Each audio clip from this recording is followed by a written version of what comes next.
rumor is that Deadpool is confirmed for Avengers Doomsday. If we just pluck Deadpool out of one of his movies and drop him in Avengers Doomsday, do you think it works?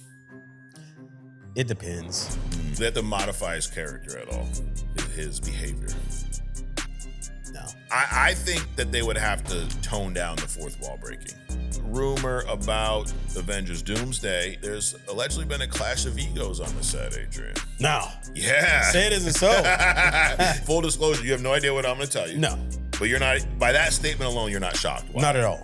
Right now, they're planning 3 weeks of reshoots. Nothing new. We've seen this with just about every fucking Marvel movie that's ever come out. Allegedly, Robert Downey Jr. was not happy with some of the scenes. The way they were shooting this was they had a body double, a face double, and RDJ would stand outside of the scene reading the lines, okay? After 2 or 3 weeks, he's like, this shit ain't working. He wanted to shoot the whole thing with him in the suit. It's an out-of-body experience. You sitting on the sidelines reading something, watching someone who's supposed to be you doing this bullshit. Yeah. It's bullshit. Peacemaker Season 1, we can't do critics versus audience here because the scores are pretty close. Let me ask you, Adrian, 93-87, are those scores appropriate or is that Glaze? I think it's Glaze. Okay. Seth Rollins is a better world heavyweight champion than Gunther and Jey Uso combined. Do you think it cheapens Endgame, cheapens passing the shield on to Sam if Chris Evans returns as Captain America in this movie?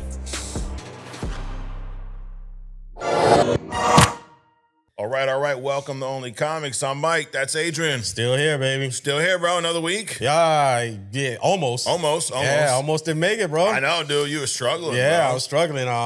Did a little gallivanting around the multiverse this week. Came back, survived that. Fucking grandkids, man. It. Oh, they'll do it. I thought you got like a bad version of the super soldier serum. It wasn't that? No? Nah, probably not. Probably it wasn't not. that? Okay. All right. But you feeling better today?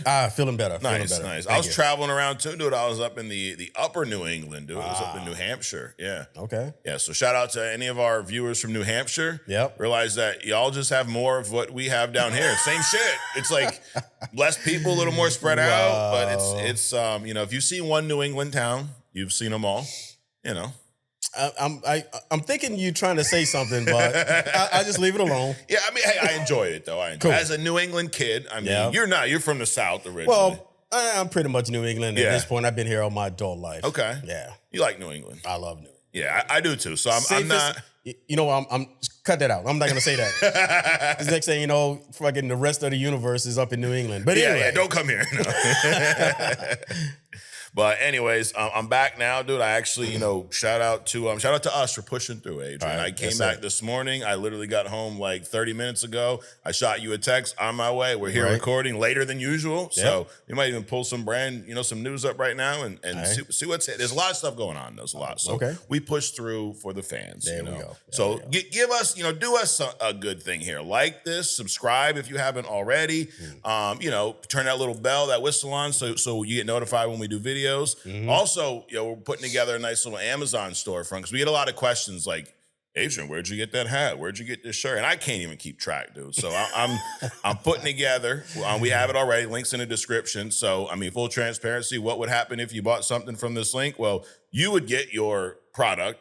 And we'd make about 30 cents. So, but hey, every 30 cents adds up, right? Sure. Yeah. So if you want to support the show, there's ways to do that. You also can check us out on other stuff every Wednesday. Yep. That's where we put our tinfoil hats on and talk about conspiracy stuff. And hopefully we don't get abducted by aliens or the government, I don't know that. So you just never know what's going to happen, dude. You never know. But we appreciate you guys checking us out. And we are going to hop into some news and rumors. And so just to kind of give you, I guess, a preview of the show, you have a hidden gem a little bit later. Right? I do, yeah. We have some news and rumors. We're going to play some games like we always do. Yep. So we had a segment, Adrian, I put together a few weeks ago called Finally! Because you've learned, like a lot of our friends out there, that there's a lot of shit I haven't seen. Is that a fair statement? That's pretty fair, yes. Like, there's a lot of shit that you've seen that they've seen that maybe people in the fucking parking lot have seen that I haven't seen, right? Well, I mean, to be fair, when we talking broad strokes here, yes, there's a lot of shit that a lot of people have seen that a lot of other people have not seen. True, yes. So no, I've not watched every comic book show or movie, but I did finish Peacemaker this past week because you remember if you go back through the archives of Only Comics, there was an episode where I wasn't too, I didn't say nice things about Peacemaker. Sure. Remember this? Yes. You're a little perturbed, maybe. Because Peacemaker is one of those things that you gotta watch and it's either grows on you or not. I mean, it's a stupid kind of comedy. It is. But it's watchable. It was, dude. So I'm glad that I gave it a second chance. People like you, you guys said I was wrong, Adrian. You didn't write any bad information about me on the internet, unfortunately. But you guys disagreed with my take on it. And I actually, if I could go back in time, I would disagree with myself, Adrian. Okay. Yeah, I finished it up this past week, just in time for season 2. Okay. So we are going to discuss my thoughts of Peacemaker, season 1. But let's get into some news. So season 2 debuts on the 21st. So we're a few days out from that, right, this week. And I believe they're doing like everybody else do. They give you little breadcrumbs. They're going to debut, I don't know, 5 or 6 episodes or something, and then the 3 more. And those numbers, just like everything else here, please fact check this. Right. Because I could be lying. They could be, giving us 12 episodes. But all I know is they're giving us a handful of episodes, then they're going to give us some more. Okay. So far, there's been our friends at Rotten Tomatoes, Adrian, our boys, they reviewed this, or we have a critic score for this movie already, show. The critic score is 100% right now. Would you believe that? For season 2 or for the show overall? Season 2. 100%. 100%. Rotten Tomatoes. Yep.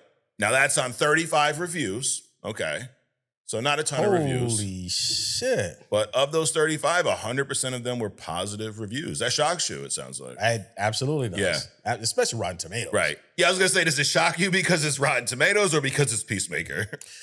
Well, both. Okay. Because, I mean, I would give Peacemaker 7. Okay. Something like that. 70. Got it. In this context. But 100? Yeah. Is that Glaze? I guess it is. Okay, I guess it's Glaze. But, I saw one of John Cena's latest, actually it's a couple years old. Yeah. Actually, no, the new one that he came out with Idris Elba. Oh, yeah. And what the hell's it called? I'll figure it out. That movie. Anyway, but then I watched another movie that he had before, like a couple years ago. This dude is doing like two or three movies a year. It's crazy. Dude, he's in everything. He's in wrestling again now too. So he's finishing up his last year. He's actually retiring. Okay. Really retiring? Yeah, legit. Yeah. It's action comedy called Heads of State. That's the one with Idris Elba. Heads of State. Okay. Yeah. That was on Amazon Prime. You know, there's 100 streaming services now. Absolutely. But you can find us on YouTube, okay? And if you don't like the ads, you can go to Spotify for a period of time, and then you can go to Apple too. There's like one person every week doing ads. One was funny. It's like, I know you got to make your money, but dude, if I showed you how much they paid us for this show, you'd feel bad. You'd probably try to send us money. Right. It's not why we do it. But I mean, we're going to take advantage of it. Just like, and also you kind of pointed this out. We're not the only fucking show with ads on YouTube. Right. Everyone else does too. Well, you have ads by default. Correct. I mean, it's not your choice.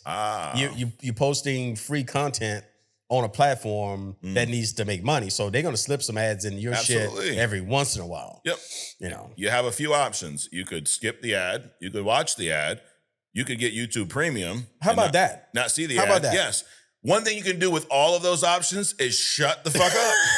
Right? That applies to any of them. Absolutely. Absolutely. But we appreciate y'all watching the show. So Idris Elba, John Cena I've not seen that one yet, believe it or not. Shocker. Yeah. We'll add that to finally. But anyways, he is in Peacemaker. And I would say that is, I think, one of the bright spots of that show is John Cena. The way he portrays his character, it just backs up my claim of he's a better wrestler turned actor than Dwayne "The Rock" Johnson.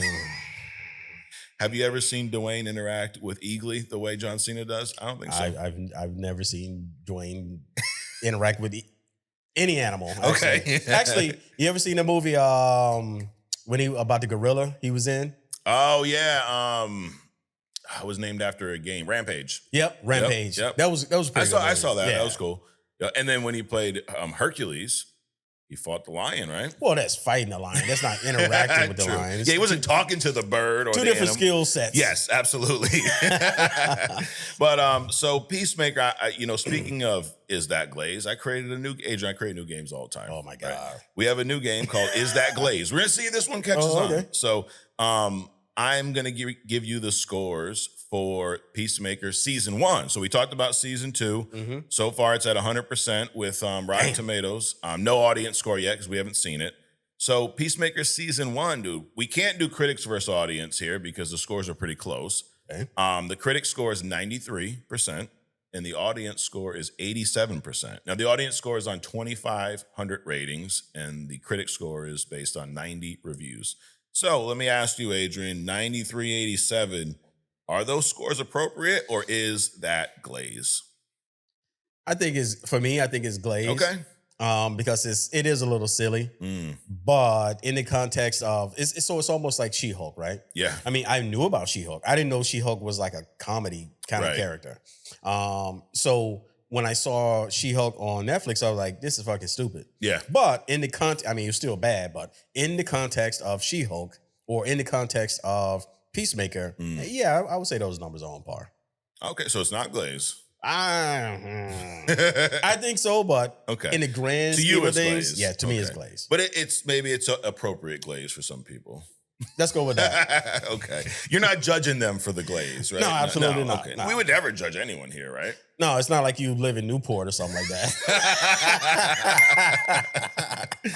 Anyways, so Superman, dude, James Gunn Superman. And just, I guess, to give you a little preview, we're going to have Superman news. We're going to have some Spider-Man, some Avengers Doomsday news. Superman digitally dropped on August 15th, so just the other day. Is that a little bit of a shock to you? No. I was expecting it the following weekend. Really? But so what's the time frame between drop it in a movie and drop it in streaming? So July. No, and we classify drop it in streaming anytime it's available, even if you have to pay for it, correct? Yes, I'm sorry. So digitally released for sale. So it's not on a streaming platform yet for you to stream. If you have access to the service, you'd have to either rent or buy this movie right now. Like if you went to like Amazon, you would have to buy it. Well, I mean, it's still on a streaming platform. Yes. But yeah. It's not included. It's not like it's on HBO Max for everyone. Sure. So because there's stages to it, right? It goes to the theater first. Sure. Then there's this digital release. And then it actually will hit streaming probably a few months from now. I mean, fucking Amazon, they might as well just be a paid subscription platform, dude. It's like everything now you got to pay for. And there's levels to Prime now. Right. Like I thought with Amazon, like I have Prime for, having shit sent. This is where we order all this nice stuff from, our Amazon storefront. So I have Prime, but I'm watching Prime the other day and I'm seeing ads. Right. I'm like the guy in the comment, like, bro, what the fuck? Why? But I'm paying for this shit. Right. But then I realized that they slipped in another tier because before I didn't have ads on Prime. Right. Now, and I'm really bad with these details. This is why I'm so smart, Adrian. I don't keep unnecessary fucking shit in my head. Like people will tell you how much Netflix cost 4 years ago, how much it was now. I don't know. I don't give a fuck. Right. Because it takes up space. Correct. I need space to do all this stuff, right? So I don't know what the fuck I'm paying. All I know is the option I had by default used to have no ads. Now it does. So I had to upgrade to the other one because I didn't want to see ads. Right. Same boat. Yes. They got me, I don't know, maybe last year sometime. Yeah. Dude, bullshit, dude. Yeah, it is, dude. Because they talk about our ads. So there's like 5 minutes of ads. Right.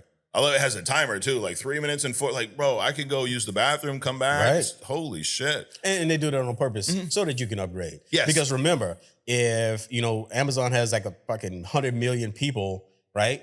And you tweak them for an extra $1 a month. Oh, yeah. You instantly got $100 million extra a month by doing nothing. Craziness, dude. We need to get on Amazon. Right. Anyways, so this movie, Superman, you asked, was put in the theaters July 9th. We all went to see it. Most of us. We saw it day drop. August 21st, available digitally for purchase or rent. So a little over a month. So July what? 9th. July 9th to August 21st. So like 6 weeks? Yeah, 6 weeks. Wow. Now, the reason why, though, is not what you would think, because this movie has actually been doing pretty well at the box office. It's going to end up somewhere around 6 to 620 million worldwide. And it didn't do as well overseas as some previous movies. Also isn't available. And we talked about this a few weeks back. Like, it's so funny, like the way people say numbers don't lie. Well, you can lie with numbers. Sure. You can omit some things and you can tell certain stories. Absolutely. Like, the movies are all failing at the box office worldwide. Hey, they're also not in the same amount of theaters they were before. Correct. You know, like, so it's a little, not that I'm not one of those defenders online, Adrian, of I don't work for WB. I don't think you do, right? You didn't get a job I definitely there. don't. You didn't get a job there since last week and not tell me. No. Okay. Well, I didn't either. So we are only fans. Yeah, maybe not. No, we're just fans. There we're we just go. fans.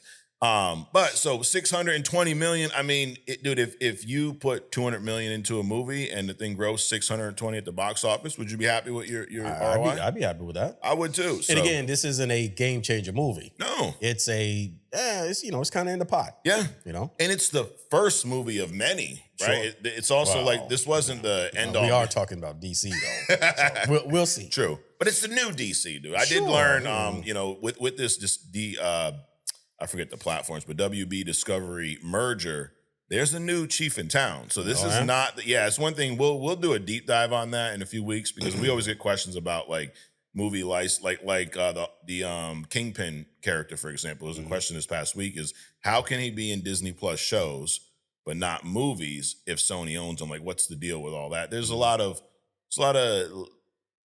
stuff going on behind the scenes, right? But with this Discovery WB merger, there's a new CEO, so it's not the original regime that created all those really shitty DCE movies, like the Snyder, all that shit.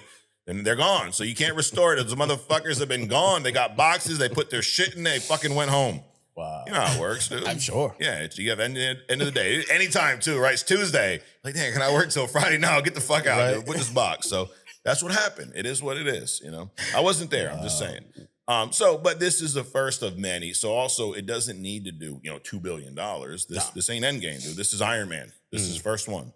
So it actually, speaking of Iron Man, you mean Superman? Yeah, well, yeah, it was metaphorically speaking. It's the one that kicked it off. This is their Iron Man. All right. But speaking of Iron Man, so the Iron Man movie, now this dropped 2008, right? Did 585 million at the box office. So I mean, it slightly above that Iron Man. If you're starting a cinematic universe, I'm not mad at that result. Right. So now also, this is only 6 weeks in though. It could have done more if they didn't throw it on digitally. Now, the reason they did that, James Gunn came out and said that the reason, he said it's very complicated, but the truth is it is because of Peacemaker. I originally thought Peacemaker was going to come out next month. There was a lot of things that are beyond our control, so that Peacemaker is coming out now. Okay. So that makes sense because this new season of Peacemaker, this character is now in the DCU, and we've heard some mentions in the trailer about him having a portal to other dimensions. So somehow he goes from that shitty-ass DCEU and he joins the DCU. What an upgrade, right? I guess. Imagine that. Leave Snyderverse and come over here to the Gunverse, maybe. Right. Who do you think he's gonna bring with him besides the bird? Oh, I think he's gonna bring what's his name? His buddy, Vigilante. Oh, okay. Who's hysterical, by the way. Sure. That he was another bright side. So I think he'd bring him. I mean, he that whole crew's pretty much still around, right? Hardcore and all them. I wouldn't mind seeing them again. I mean, fucking go to Mars, leave black people behind. Go to DCEU, leave the black people behind. I'm just saying, it's a trend. So you gonna feel some type of way if Waller's daughter's not there? All right, dude, I can care fucking less. It's what you expect, right?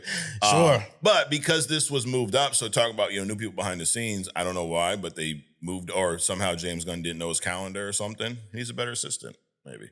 But because that was dropping, and I guess it does tie into Superman in some way, shape, or form, he wanted everyone to see that before this was put out. Sure. So it makes sense. I appreciate the candor. Yeah. Instead of just dropping and not saying shit. Right. Yeah, about time, Just talking shit just to be talking shit. For real. Well, speaking of talking shit, James Gunn's talking some more, dude. He's talking about the next movie in the Superman Saga. So he's naming this saga. He's got, the movie that just dropped July 9th, which I think we both, I think you say was better than average, right? Looking back now? Yes. Okay. I think I liked it more than you. Yes. But you didn't hate it. No. You weren't like those people online. Oh my God, restore Snyder, bring the Snyderverse back. Bring it back. You weren't protesting outside. Restore the Snyder. Imagine that. No, not at all. I can't imagine that at all. That did not happen. Right. But he's calling this part of the cinematic universe the Superman Saga. And what he said recently was, I've already finished the treatment for the next story. He says that I'm hopefully that's going to go into production not too far away from today. Okay. We're scheduling it now. I'm totally done with the treatment. My treatments are incredibly intense. Oh boy. They're not just regular treatments. Sounds like some Trump. We're not just regular. I was going to say, that's some fucking Trump shit. What is a treatment anyway? I mean, treatment, I would assume that it's a good chunk of the script, maybe not a final script. Yeah, my treatment, right? My beautiful treatments. My treatments are beautiful. It's a big treatment. Everyone loves the treatment, Adrian. They do. I made the treatment myself.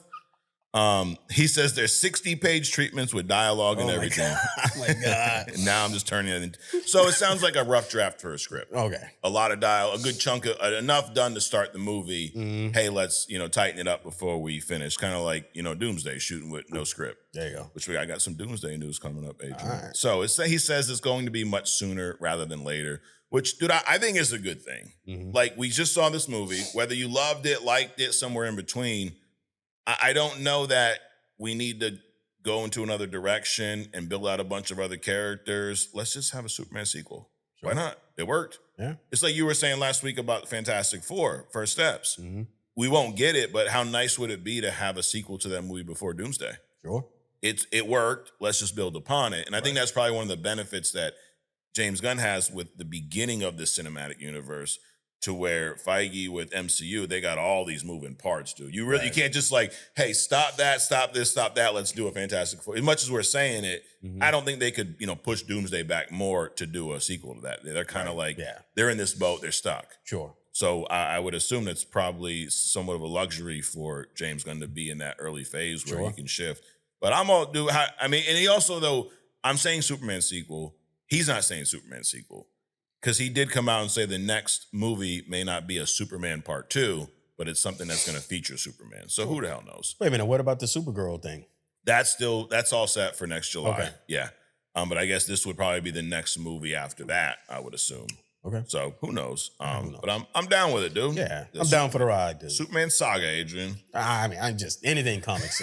Yeah, right? Well, not anything. So you went back and you saw Peacemaker. Yep. And you liked it a little better than you thought you was going to. Yeah, absolutely. Right? So are you saying that if you went back and saw Eternals? Dude, I was drinking water. I almost fucking died. No, God, no. You know what? No, but you know why? I've tested that theories with Eternals. Really? I think I will eternally fucking hate that movie. Yes. Damn. Yeah, it's just, before Brave New World came out, I did want to, touch up on my celestial knowledge, Adrian, but it fucking put me to sleep. It's almost as bad as Dune. It is almost as bad as Dune. I'm trying to imagine that. Yeah. Because Doom is even the original one. Oh, yeah. I couldn't get into even the original. Oh, so you already knew. You kind of knew what to expect with this one. But everybody was glazing the Dune. They're glazing the worms, Adrian. They're glazing the worms. And I realized that it was Glaze. It was, and it wasn't warranted Glaze either. No. All right. So moving on. Deadpool, Adrian. Deadpool was the last time we saw this fella. Deadpool was in Deadpool and Wolverine. Yeah. Ryan Reynolds. There's been a lot of talk online, a lot of chatter about, is Deadpool, will he be in Avengers Doomsday Secret Wars? So we got an answer to that this past week. Well, it's still a rumor, but the rumor is that Deadpool is confirmed for Avengers Doomsday. I guess Ryan Reynolds shared like a Avengers logo with some graffiti on it last week to kind of stir the pot, I don't believe it. You don't believe it? No, I don't. Okay. I mean, because they lie all the time. True. I mean, if he shows up, cool. Yeah. If he doesn't, until I see a trailer with Deadpool in it, okay, I don't believe it. Now, are you saying that just in general, or specifically with Deadpool, you don't believe that Deadpool's like... Because he doesn't need to be there. Okay. So, because he doesn't need to be there, this in and out kind of bullshit, I just don't believe it. Okay. So, there's a handful of rumors that, and I want to talk about the Deadpool because I believe, I'll get into that later. I have a take, Adrian, about Deadpool. Take. And take. Oh my God. about Avengers, Doomsday, and Deadpool. But does he need to be there? I agree with you. No, there's no at least what we've seen with this story so far, there's nothing to me that says he needs to be there. Sure. Now, we have no idea really where they're going. There's a lot of rumors. The TVA is rumored to be involved in some way, shape, or form. Now, if I'm using my my comic knowledge, Adrian, and common sense here, and looking at, I know that based off of what they've done in the past, they're going to pull from past movies and shows to fill in some plot lines here for Doomsday and Secret Wars. Is that fair? Like Endgame. Sure, yeah. We saw this, right? They pulled stuff from even the worst movies. Thor, what's the one with the Dark L? That bullshit. Thor 2, The Dark World.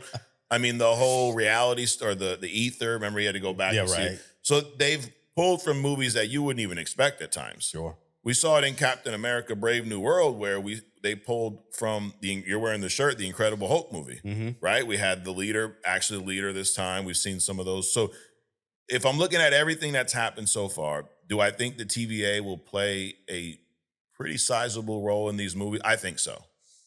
Sure. There's going to be some level of time travel, right? You're bringing the Fantastic Four from the 60s into modern day MCU.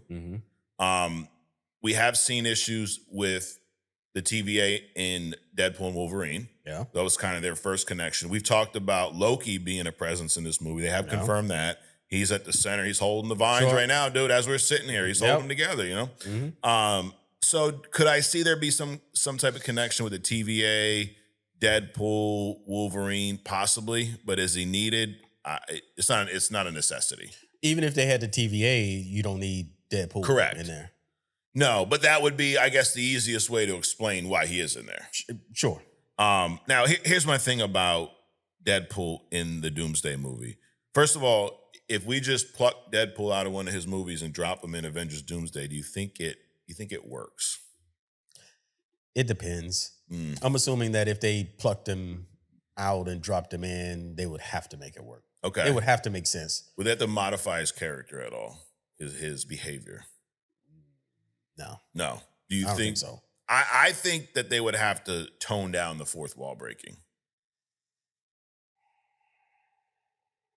Sure. Because Doomsday, if it's going to be that Infinity War type of movie where there's some emotional, high emotional stakes, like we're talking end of a reboot of a universe, right? I think if he's cracking jokes at the camera every 5 minutes, for me, it's going to lose some of its stakes, in my opinion. It would lose the seriousness of what that saga is about. Yes. Number one. Number two, if he's cracking jokes every 5 minutes, then it's a Deadpool movie. Yeah. Not a Doomsday movie. Right. So he's not necessary. I'm sure there's a point in which he can be a part of, but definitely not at the level that he's been in past movies. So yeah, so not like a main role, sideline, couple scenes, something. But yeah, I think you said it well. It will break how serious this movie's supposed to be. Absolutely. You can add humor with the right characters, but it shouldn't be over the top to the point where, I mean, he's looking at the camera break. I think it would just break immersion. Sure. I think it would, like you said, ruin the seriousness of this movie. So, I mean, I'm cool with seeing him, but I hope it's not full-blown Deadpool like we've seen in his movies, to where you're pointing out it feels like a Deadpool movie. I mean, Deadpool is an assassin. I mean, he has other character traits than comedy. Correct. So he could be portrayed in this movie as one of those serious moments. Just, keep him in the background, don't say anything, fucking kill some people. Right. Let's keep it moving. Some other rumors about Doomsday were that Captain America is going to be on Doom's radar as someone that Doom wants. He wants to unalive him. Adrian wants to kill him. So in Avengers Endgame, remember the part where Cap takes the stones back to the timeline? Yes. He travels back in time and he decides to live his life with Peggy. Right. So there's a rumor that action, that decision, is actually what started the incursions, because now you're fucking with time. The whole, you mess with time, time messes back. I think we'll see that, at least that plot, that idea play out in these movies. That whole you mess with time, it messes back, right? Robert Downey or Iron Man planted that seed in Endgame. Right. So I to me, maybe this is a take, it's hot take, but I think that we're gonna see that play out in these next few movies. So how would you feel about if this rumor came true? So Cap going back in time, living his life with Peggy, sparked these incursions. Now he's on Doom's radar, and Doom wants to take him out. Cap can't hit a break. For real. It's like right? him and Peggy should never have Exactly. happened, right? Yep. But then now you put Steve Rogers up there with Stephen Strange, as these two cats going through fucking with the multiverse. Dude, just sit down somewhere. Correct. Live your life. Fucking stop trying to undo stuff. Right. That's now because there's at least three that come to mind, potential reasons for these incursions. Like you mentioned, Doctor Strange, all the shit he was doing with Peter Parker, making these fucking spells. He's already bringing people from other universes. Right, he's all that ego shit. Yeah, him, I got this. Wong, fucking leave me alone. Right. So that's one. We mentioned in the past the Captain Marvel, right? Those bangles, all that, whatever shit they were doing there. Also, Monica Rambeau is now in another universe because she closed up this whatever gap in space-time, some nonsense. So she's in another universe. That could have sparked these incursions. Now here's a third option, Cap fucking around with these stones and deciding to, grow old with his girl Peggy, Adrian. Well, we still don't know what happened with Wanda either. Right. So, I mean... Yeah, that's a little more far-fetched, but true. Again, we don't know what happened. Could play a role, though. Sure. I mean, she's fucking around, too. Was it the witches fucking... Those motherfuckers, too, or whatever bullshit? Down the witches' road, Adrian. So there's a lot of options. But I would love, Tony Stark's been killed off, right? T'Challa they won't recast because we know why. Right. But technically, Steve Rogers is still alive in the MCU. Right. And there was in the comics at one point, I forget why he aged up, but it was in Hickman's run where we see an old man Cap, but it's like he's super soldier, dude. Right. He'd be 90 years old. Well, he's already 100, but he can age up and still be a badass. Sure. So he comes back as Cap, gray hair Cap and everything. We could see something like that. But do you think it cheapens Endgame, cheapens passing the shield on to Sam if Chris Evans returns as Captain America in this movie? Do I think it cheapens the passing of the shield to Sam if Chris Evans comes back at Captain America? If they bring Captain America back, basically. I don't think so because in the comics, I think Sam actually moves on away from that anyway. Right. He goes back to being the Falcon and only the Falcon.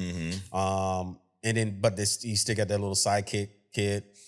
And then somebody else becomes, Captain America. So I don't think it cheapens it. Okay. But it's kind of a quick turnaround though if they start taking away from him now, right? I mean, he really hasn't had too many adventures when it comes to the movies, right? As the new Captain America. I mean, give him a couple more movies and then, do whatever you're going to do with it. Okay. So it would be too soon to see that in Doomsday. Yeah. I mean, I don't say it would cheapen it even if they did it now. Yeah. But I still think they haven't given him an opportunity to exploit that Captain America role. Yeah, because it's really been just the one movie. Right. Like the show is about him going from Falcon to Cap. Correct. So he really wasn't Cap until the end of the show. Right. And now one movie, we haven't seen an actual Avengers movie with him in it. So I think it would be a little quick. Right. And also, I mean, Ross is in prison now. Yeah. Right. So when you have a change of office, right, they always bring in their own people, just like a business. Yeah. Right. They go in, they fuck everybody that's there, bring in their friends and shit. So the new office could be like, Sam, man, yeah. You really aren't Steve Rogers. Like, hit the road. Yep. They give him that cardboard box. Pack up your shit, dude. Damn.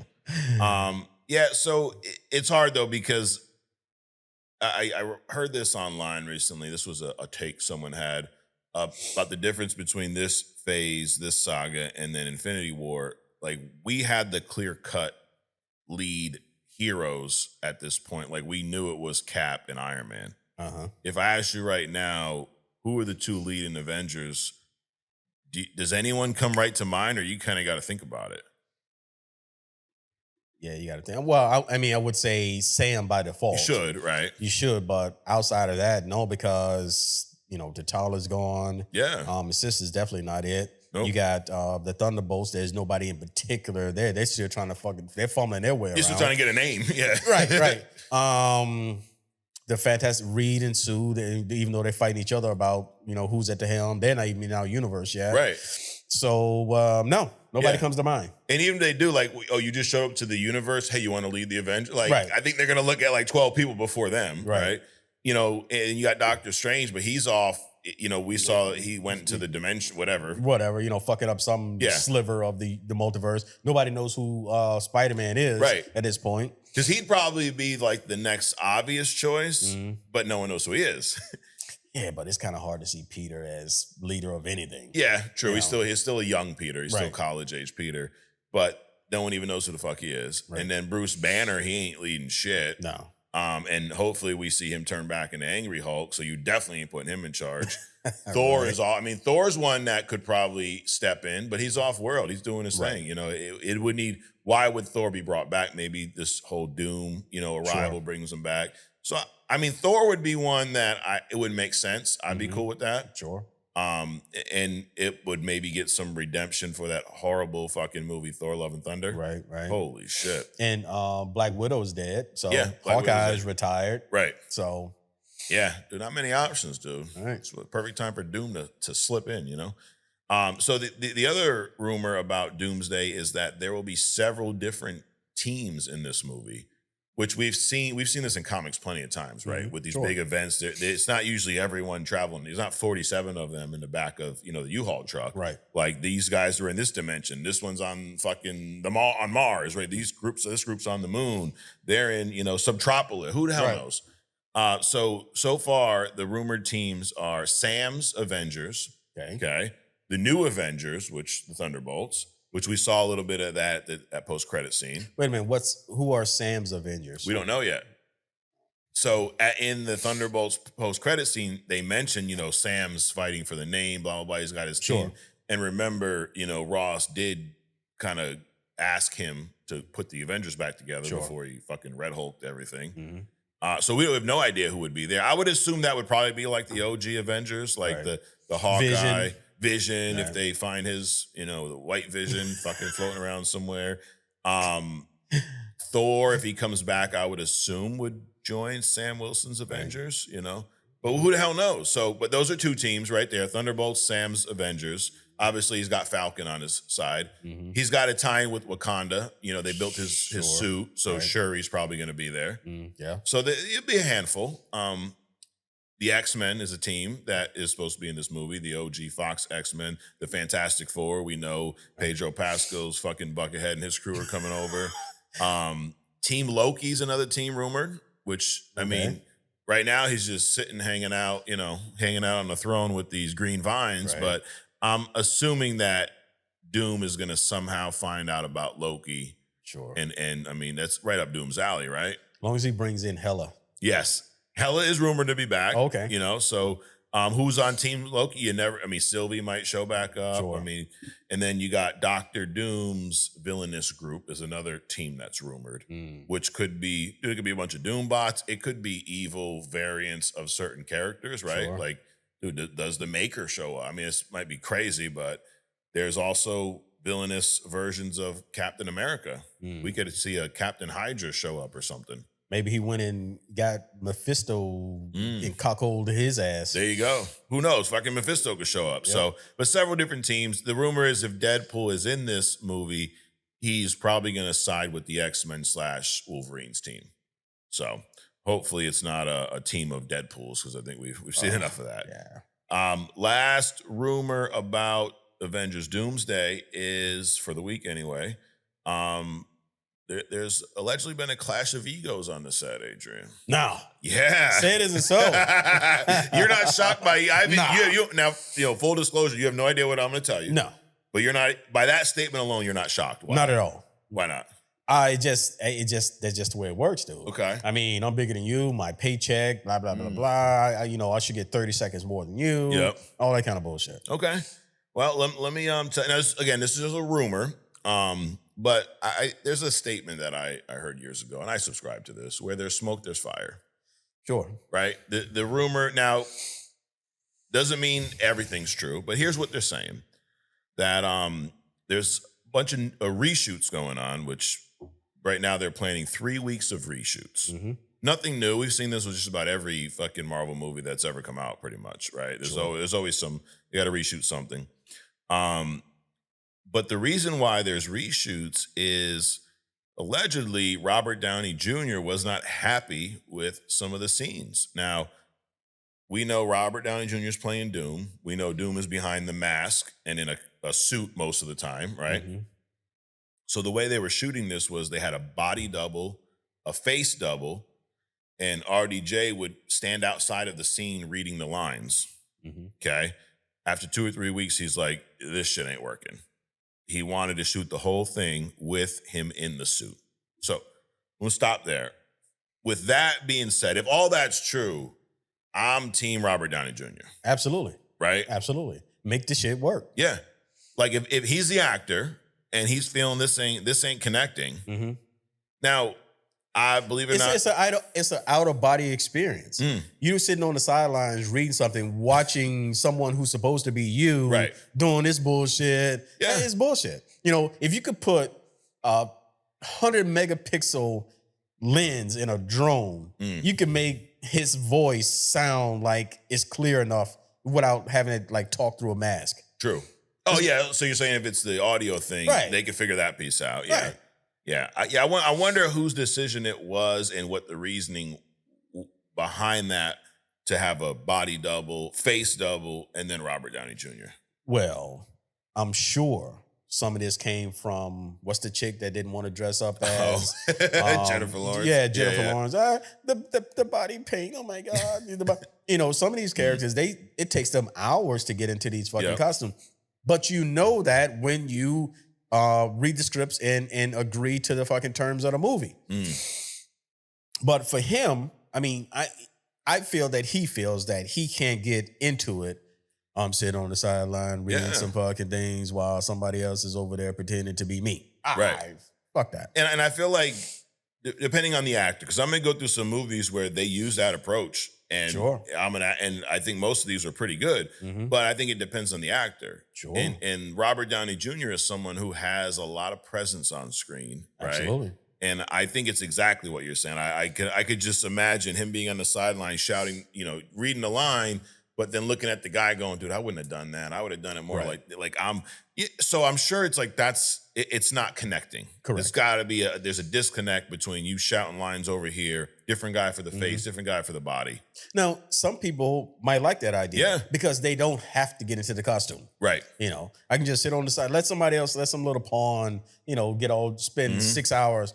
It's like the same reason that people own jets, right?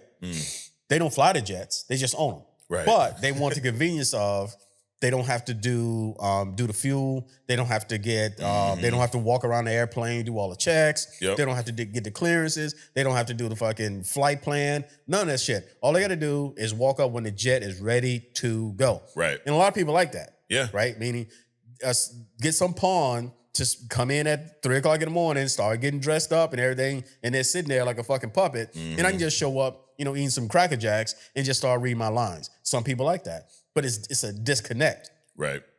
Right. But somebody like I said, Robert Downey Jr., animated, he wants to get in there, do his own thing. I think he feels disconnected from the character, the person that he's looking at. Absolutely. So I'm team. If that's the case, I'm team RDJ here. He's probably looking like this from the side. Look at Doom's face there. He's probably, fuck are y'all doing? Shit. But I like this change because I'd rather know it's Robert Downey Jr. in there in the suit, bringing that character to life. Which, and you go, was that always the case in Iron Man? I don't know.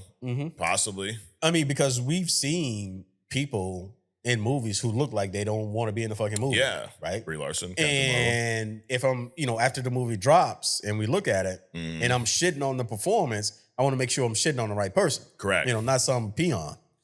Absolutely. So I did some research, Adrian. This is what you'd call, now, the purpose of this show, I think, is entertainment, right? Sure. But we also provide some info, right? It'd be Sure. like infotainment, okay? So, some info that you might want to fact check, but That too, yeah. That's the entertainment part, the infotainment, okay? Yep. So I got some info. I did a little digging through the archives to find out, first of all, is this a normal practice? The whole body double in a Face movie. double. Yeah, and it seems to be.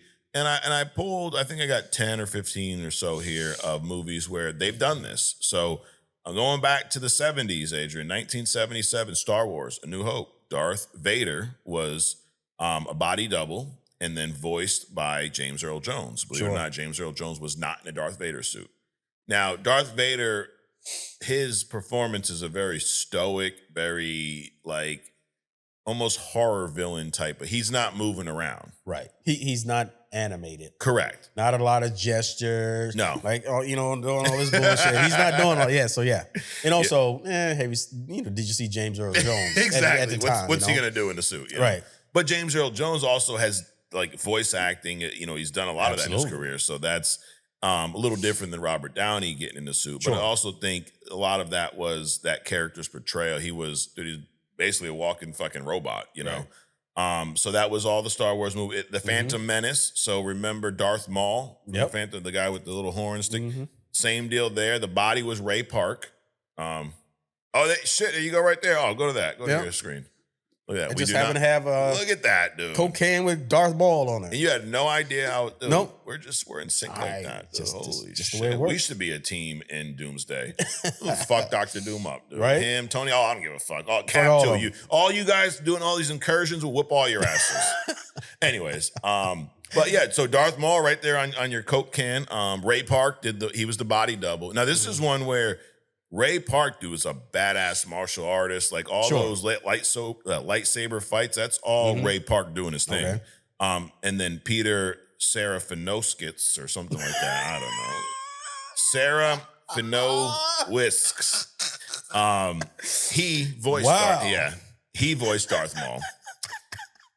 There's a movie that I've only seen. Wait, say that again. I'll say it again if you do that thing you were just doing. See, that's why you should have YouTube Premium. Right? You should get to be entertained, Adrian. We get together, have a lot of fun, and we let y'all watch. That's the key. You ever seen a movie called V for Vendetta? The TV series? No, it was a movie with the guy with the mask. It's like a fucking Zorro kind of a movie back in the Yep. So in that movie, the voice was done by Hugo Weaving, and someone else was under the mask. Okay. But same thing in that movie, the guy barely moved around. Like the Mandalorian, your boy Pedro Pascal, he voiced Mando, but a lot of times the body was done by Brendan Wayne or Lateef Crowder. So a lot of those scenes was not him. Same thing with the Book of Boba Fett. What's his name? Timurra Morrison voiced them, and then stunt performers did the other shit. Teenage Mutant Ninja Turtles actually is back in the theaters, 35th anniversary. Remember the old Teenage Mutant Ninja Turtle movies? Yeah. Those were body doubles too. So the suit actors were different than the voice actors. The guys in the suits were, I believe, martial artists too, because a lot of ass kicking in that movie. A lot of ass kicking. And the voice, they were done by, others. So my point is they've done a lot of this. Transformers is another one where, the guy who voiced Optimus Prime, believe it or not, was not in an 18-wheeler fighting on the fucking highway. But my point is it's been done a lot. Even though it's been done a lot, and it seems like most of the times, at least this list that chat picked out here for me, they pretty much knocked it out of the park. I'm glad they're reshooting and having Robert Downey in the actual suit. Part of me want to ask, why is this even news? I mean, why did that even get to the point that we're even talking about it? Yeah. I mean, that should have been, hey, Robert, do you want to be in a suit or no? Oh, shouldn't even got that far. Right. Yeah. Right. Yeah. Or maybe it just evolved to that point where he's like, oh shit, I thought I would like it if I just sat on the sidelines, but now I'm actually in it, and I don't like it at all. Right. But either way, we shouldn't be talking about it. Exactly. It's nonsense. It shouldn't even have got that far. No. So now Jeff Snyder, he is the guy who he's the insider leaking all this info. He said he heard that there was a lot of testosterone and a lot of ego, and it resulted in some dysfunction. The dysfunction I've heard about on set is second only to that of the Fast and Furious movies, which we've heard a ton of shit about those with The Rock and Vin Diesel. So basically he said he didn't want to get into it, but a lot of people who think, basically there's a lot of testosterone, a lot of ego on the set, a lot of people who think they know the best path. In the end, only one person's path matters, and that's actually Robert Downey Jr.'s path. So basically he kind of pulled rank, like, you think you know what the fuck you're talking about, you think this is what we're going to do type shit. So the director has no say They got in this no shit say, or no. nothing, huh? Nope. Wow. Nope. It RDJ says, pulling Tom Cruise, Yeah. man. Well, Tom Cruise did all of his shit. He did do all his Yeah. stunts, yeah. He's a Jackie Chan almost. There you go. They said that at the end of the day, Robert Downey Jr. felt the movie would be improved by him suiting up for these scenes themselves. Then so be it. Directors Joe and Anthony Russo and Disney and Marvel eventually agreed with him. And it's not as a few weeks worth of additional photography is even going to break the bank. So it sounds like they got done. He pushed back like, dude, we should redo these. And they all agreed. So who knows? You've come a long way, RDJ. Yeah, absolutely. Dude, I mean, but think about that. Like, seriously, the first movie, I think if he asked for a soda, they would have fired him. Right. Right? Because that was like, they had no one else. Iron Man was not what it is now. No. They got a shot to make these movies, and they're like, fuck, we'll give him a chance again. We'll pay him nothing. They couldn't even get him insured. For No. fucking, I mean, it was hard for them to get him insured for the fucking Iron Man, dude. And they barely paid him for it. I mean, he made up for it years later. Sure. But at that point, he wasn't getting paid shit. Right. I even think I think there was something weird too about the money. Like they didn't even advance him a lot. They held it because they were afraid he was gonna go out and do, his thing. Right. And now he's calling the shots, dude. Look at that. Not enough of them. Fuck Terrence Howard. Oh yeah, no, he was like, no, you're good. Now, whether I agree that he should have been Rhodey or not, that's kind of a shitty thing to do. Yeah, on both sides. I think Terrence overplayed his hand a little bit. Probably. Like, he was expecting to get the same. Like, Terrence, you made out because of how little they paid Robert Downey Jr. Uh-huh. And now Robert Jr. is getting a raise, and I don't think you should get paid the same as him based off of the roles. Right. You probably should have got paid more than what they offered you, but you dug your feet down, and they're like, oh, fuck you, we'll replace you, bro. Right. So they got the last laugh in the long run. But, hey, you walk away with your pride, right? Hey. So what do you want to do? All right, last piece. Doomsday. So it is still set to arrive December 18th, 2026. So a little over a year away. And then Secret Wars is still on the calendar for December 17th, 27. You think either one of these is going to get pushed back again? December? Yeah, probably. I think so too. Christmas shit? Nah. Yeah. I wouldn't be shocked, dude, if they put these placeholders to keep us interested. Right. And it's really going to be a little bit further. Sure. Who knows? But no, just that Terrence Howard thing reminded me of that Dave Chappelle skit, Keeping It Real. Oh, yeah. When Keeping It Real goes wrong. Oh, yeah. He fucking found out, dude. Like, shit. Last piece of news. Sadie Sink. There's all this hoopla about who is Sadie Sink playing in Spider-Man Brand New Day. She is, you're looking at me confused. She is she's in Stranger Things. Max, the little redhead girl. Oh, yeah. She was introduced in the second season. Remember Billy's her brother, the badass with the car that the mom's all, going over. She the black kid's girlfriend. Yes, Lucas. Yep. So we know this, Adrian. We know she's in Spider-Man Brand New Day. What we don't know is who the fuck she's playing. Right. Now there's even more or a little bit of news that may or may not tell us anything. So, well, there are some photos. I don't have the photos here because the website didn't want to post the photos because she didn't authorize them to be taken. So they were, doing her a solid. But basically what we found out is she's on set right now and her hair is still red. Why does that matter? Sure. Because that severely limits who she's going to play. Because last week there was a rumor that she was playing Gwen Stacy. Mm-hmm. If her hair is red, do you think she's playing Gwen Stacy? I do not. I do not either. The other people on this list are Jean Grey, Jackpot. I don't know who the fuck Jackpot is. Oh. Mary Jane Watson. Yep. Mayday Parker, which would be the daughter of from an alternate universe. So red hair, I could see Mayday Parker. I could see Mary Jane Watson. I don't know who Jackpot is, but I could see Jean Grey. Could be Black Widow. Could be Black. Okay. Black Widow, or are you thinking of Black Cat? Black Widow. Black I mean, Widow. it's a stretch. But Okay. Oh, like a variant of Black Widow. Yeah. Okay. Now, Jean Grey was an early rumor that we heard. Sure. Which would be very interesting. It would add a layer of intrigue to this movie. So far, what we know about this movie is John Bernthal's Punisher will be featured. Mark Ruffalo's Hulk will be featured, rumored to be Angry Hulk.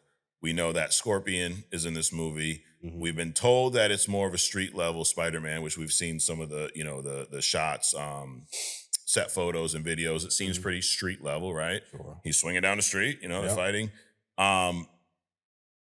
Of these, if you were a betting man, which one do you think she's playing? I would say MJ. Jean Grey would be a stretch because you would have to introduce a whole new level of shit in order to bring her in. Even Mayday, because then you get into either an alternate reality or some kind of future. Yeah. Which, I mean, he just got back and nobody knows who he is. Correct. So it'll be kind of hard to do like a future thing. Yeah. So Mary Jane's probably the most obvious choice, which may mean that we're not even close, right? Like, now, the other thing is she could be wearing a wig, right? Why would she do that? To throw us off. Or that. I'm saying they lie. Right. They're lying. They're lying. Or I'm saying maybe she showed up in her red hair, but when she's on set, she's going to put on a blonde wig and be Gwen Stacy. A blonde wig and be Black Cat, Felicia Hardy.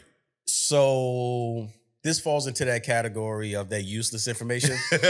I'm just, as soon as we get done talking about it, you're going to dump it out because I don't give a shit, and we'll wait until something comes out that tells us definitively what she is. Here's one more clue before we dump Adrian. One more clue. The only official details of her character that have been disclosed is she is playing a sharp and free-spirited woman who have a mysterious past. Now, that doesn't sound like Mary Jane Watson, or does it? Kind of doesn't sound like Gwen Stacy. Doesn't sound like Gwen Stacy. Sounds more like Felicia Hardy, Black Cat. It fits. Yeah. It also fits Jean Grey. Sharp, free-spirited, and a mysterious past. Jean Grey was kind of not. She's free-spirited now, but she wasn't in the past. Yeah. So, you know what? This falls under who the fuck knows? Because we don't know. All we know is she's on set, okay? All right. Works for me. All right. So what we're going to do, like what we do every single week, Adrian, we're going to wrap up the news for those of you that have ADHD and don't want to watch that whole segment and just want to know what the fuck we talked about and if we give it a thumbs up or thumbs down. So this will be my favorite part because I'm all over the place. I'm like, fuck, yeah, just tell me what you think. Yeah. All right, are you ready? Let's go. You know, let's we're gonna have a little fun. Let me hit this. Bam. All right, we're gonna do it with this shot. All right. Number one, Peacemaker season 2 debuts to 100% on Rotten Tomatoes. Adrian, I give that a thumbs up. I can't help but to give it a thumbs up. Sure. Now, do you still feel they're glazing after you? I think they're glazing. Okay. That's a question we have for you all. That's a fucking lot, dude. Is that glazed though?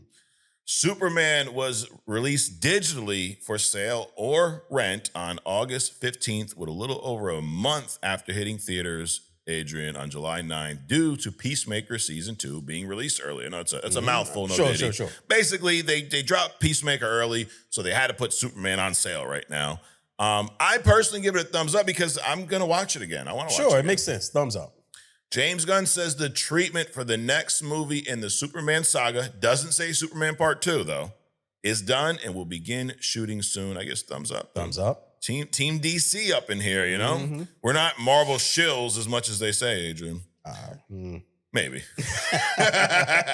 Well, that to be determined. To be determined. Deadpool rumored to be returning in Avengers Doomsday. I give it a thumbs up. Sure. Okay. I give it a thumbs up. But tone down the fourth wall breaking. Exactly. Like let's just tone down Deadpool, period. Tone him down in general, yeah. Let him come out with his own shit later on. Give him a shot of whiskey or something before he hits this. We know with the fourth wall thing, we know he'll survive whatever fucking incursion it is. Yep. And then have him, for post-credit, have him peek out from like between a universe or some shit. Okay. Rumor has it there's been a clash of egos on Doomsday, said Adrian. Reshoots are happening because Robert Downey Jr. wasn't happy with the body and face double approach. He wanted to get all up in that suit, Adrian. I give this a thumbs up. I give it a thumbs up. It's nonsense, and I don't consider. I mean, that's like overhyping actually what happened. That's not a clash of whatever. They're fighting. No. The dude wants authenticity. Yes. In the role that he's going to be identified with. That's it. And last piece of news: whoever Sadie Sink is playing in Spider-Man: Brand New Day looks to have red hair. She showed up on set with red hair. For everyone that's wondering, and I give this kind of a thumbs. Who cares? We'll give it a thumbs down because who gives a fuck?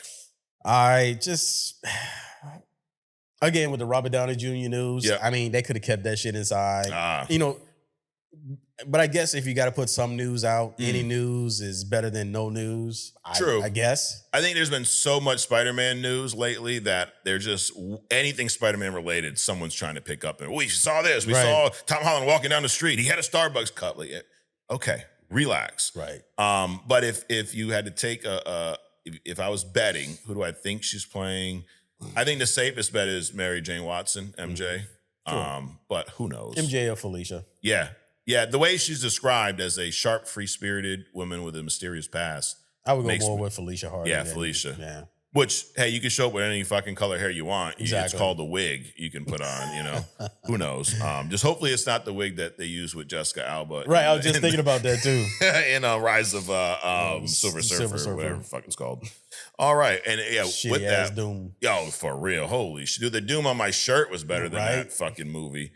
Anyways, Adrian, we have a game here that we call, which has a couple names for it. Critics versus Audience is the more PG, PG-13. Then it's called What the Fuck Rotten Tomatoes.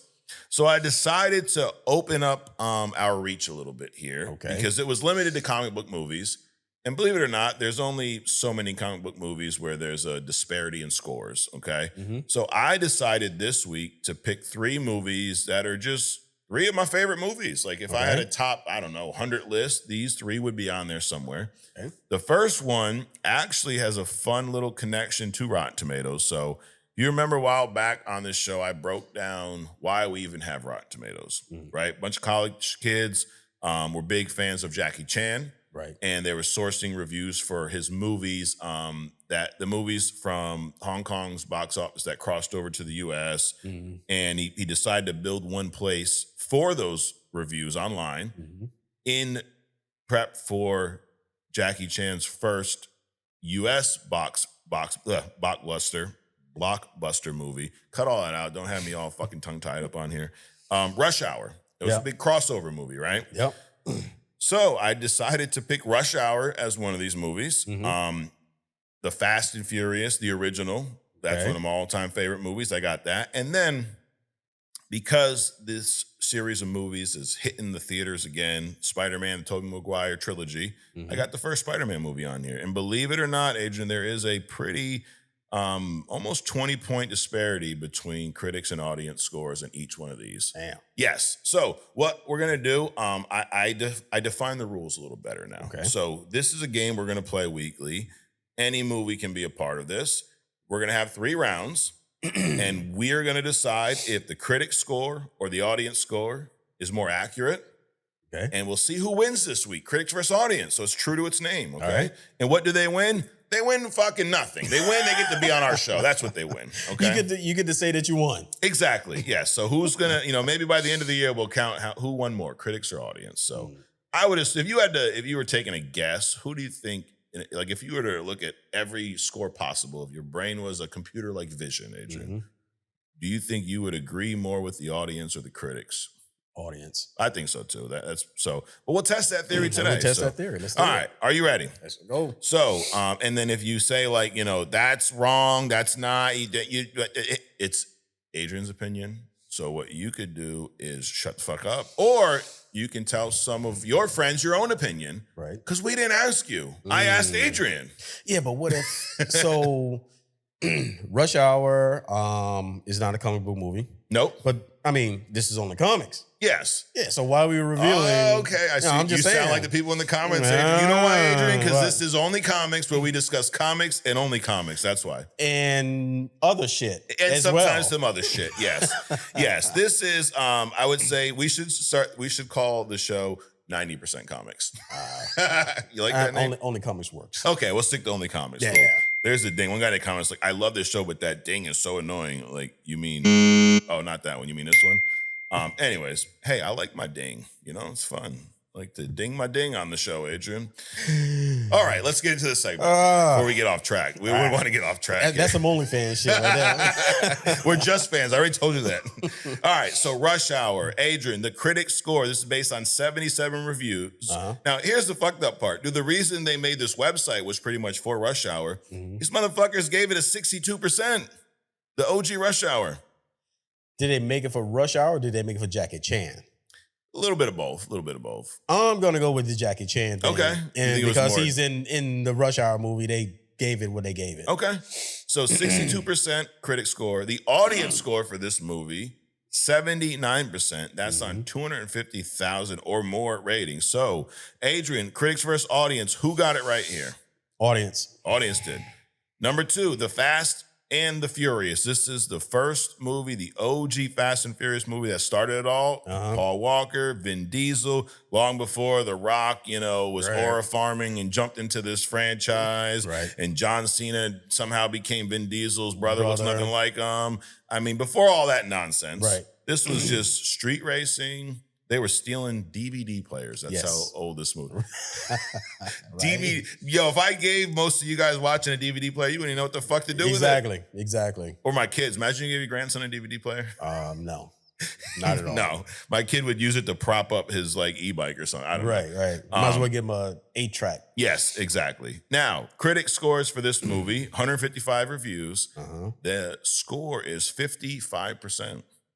Damn. So they reverse Glaze in Adrian. The popcorn meter, the audience score, based off of 250,000 reviews or more, 74%. Who you going with?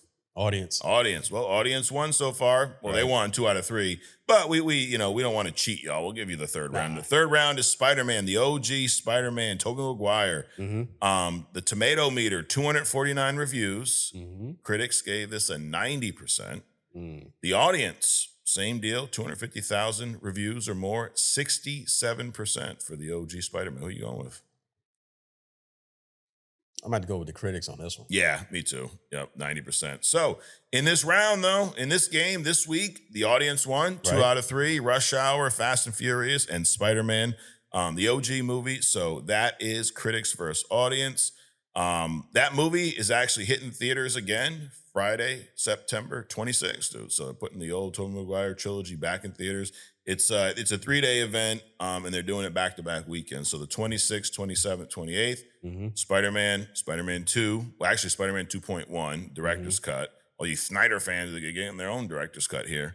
We didn't have to cry about it online. They just put it out because it's so much better than the Snyder cut.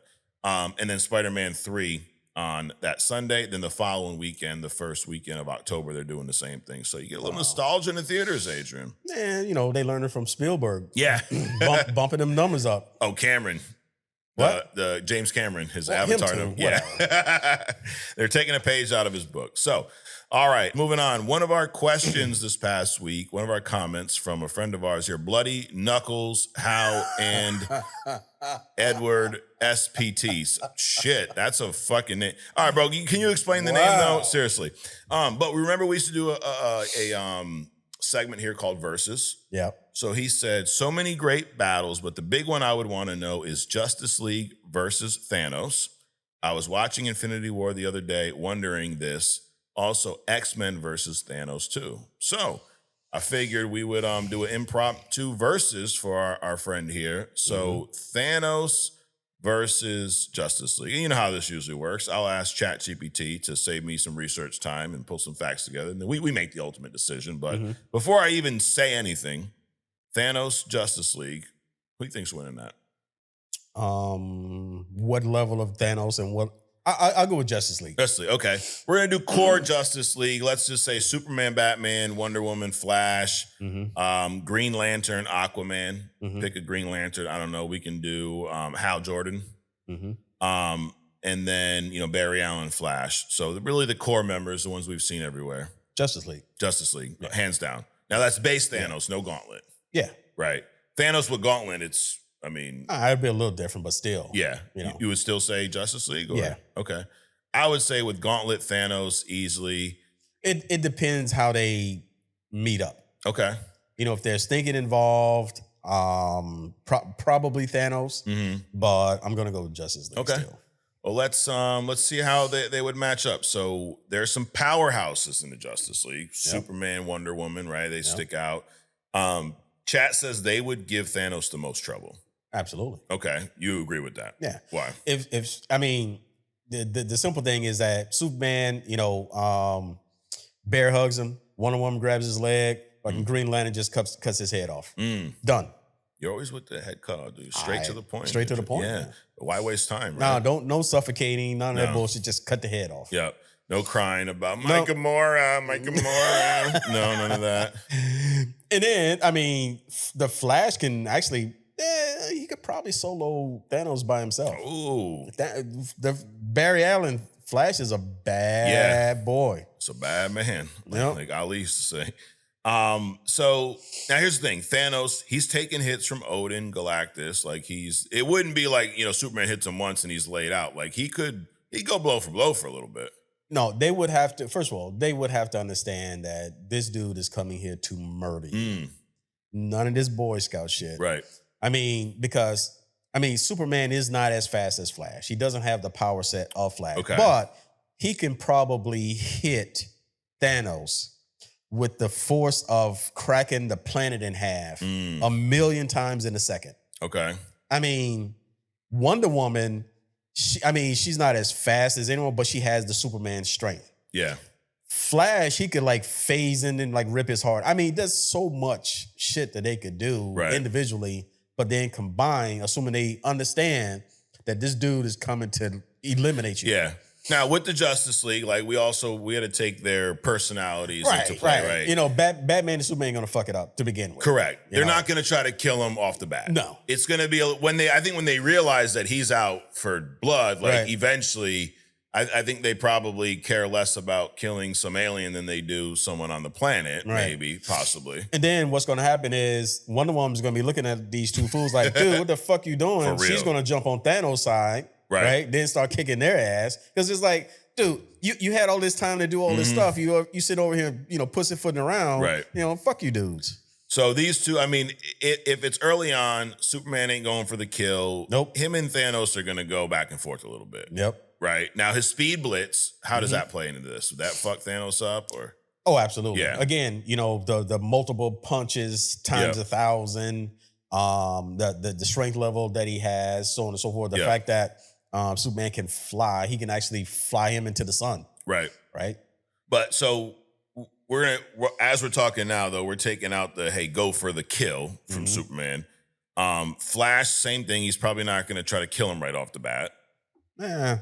He could, though. He could. So, even chat says that, honestly, Flash could solo him if he goes all out. Absolutely. But that's a big if, right? So we're talking. Look at the treatment that he gave Lex when he was in the suit in Flashpoint. Okay. This dude is literally running around the planet by the microsecond. Right. Hitting him every time. I think they nerfed him doing that whole process. So yeah, Flash by himself. He could trap him in the Speed Force. Good. So he could do a lot. But we're talking if this took place in a movie, if they're taking all these Boy Scout attitudes in play. In the beginning, I think Superman, Wonder Woman going to give him some trouble. Flash, I don't think he's going all out. Green Lantern, how do you think he stacks up against Thanos? Same thing. He could take him. Yeah. So there was this cartoon where Batman and Superman fighting.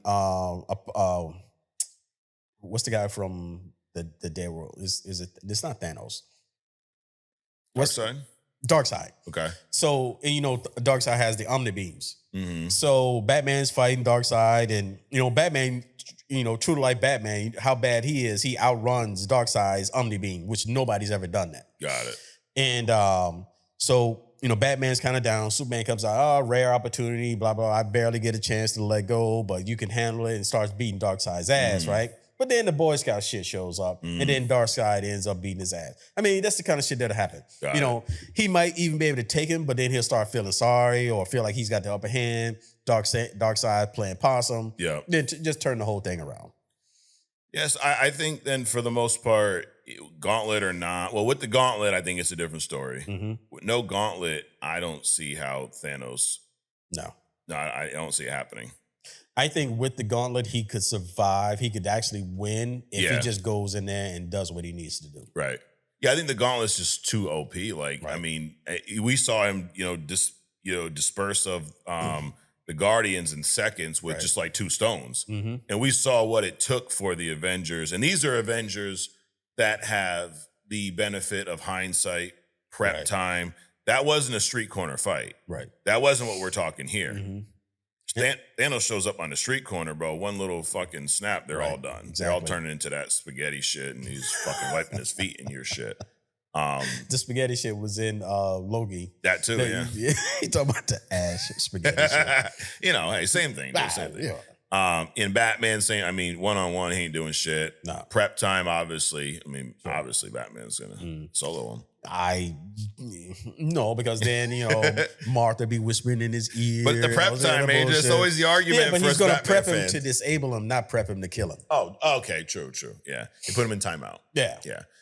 So yeah, dude, I think easily the Justice League. Yeah. Now, one-on-one, do you think Thanos beats any of the Justice League members one-on-one? Street corner? Yeah, street corner. The only street corner person out of the main characters he would beat one-on-one,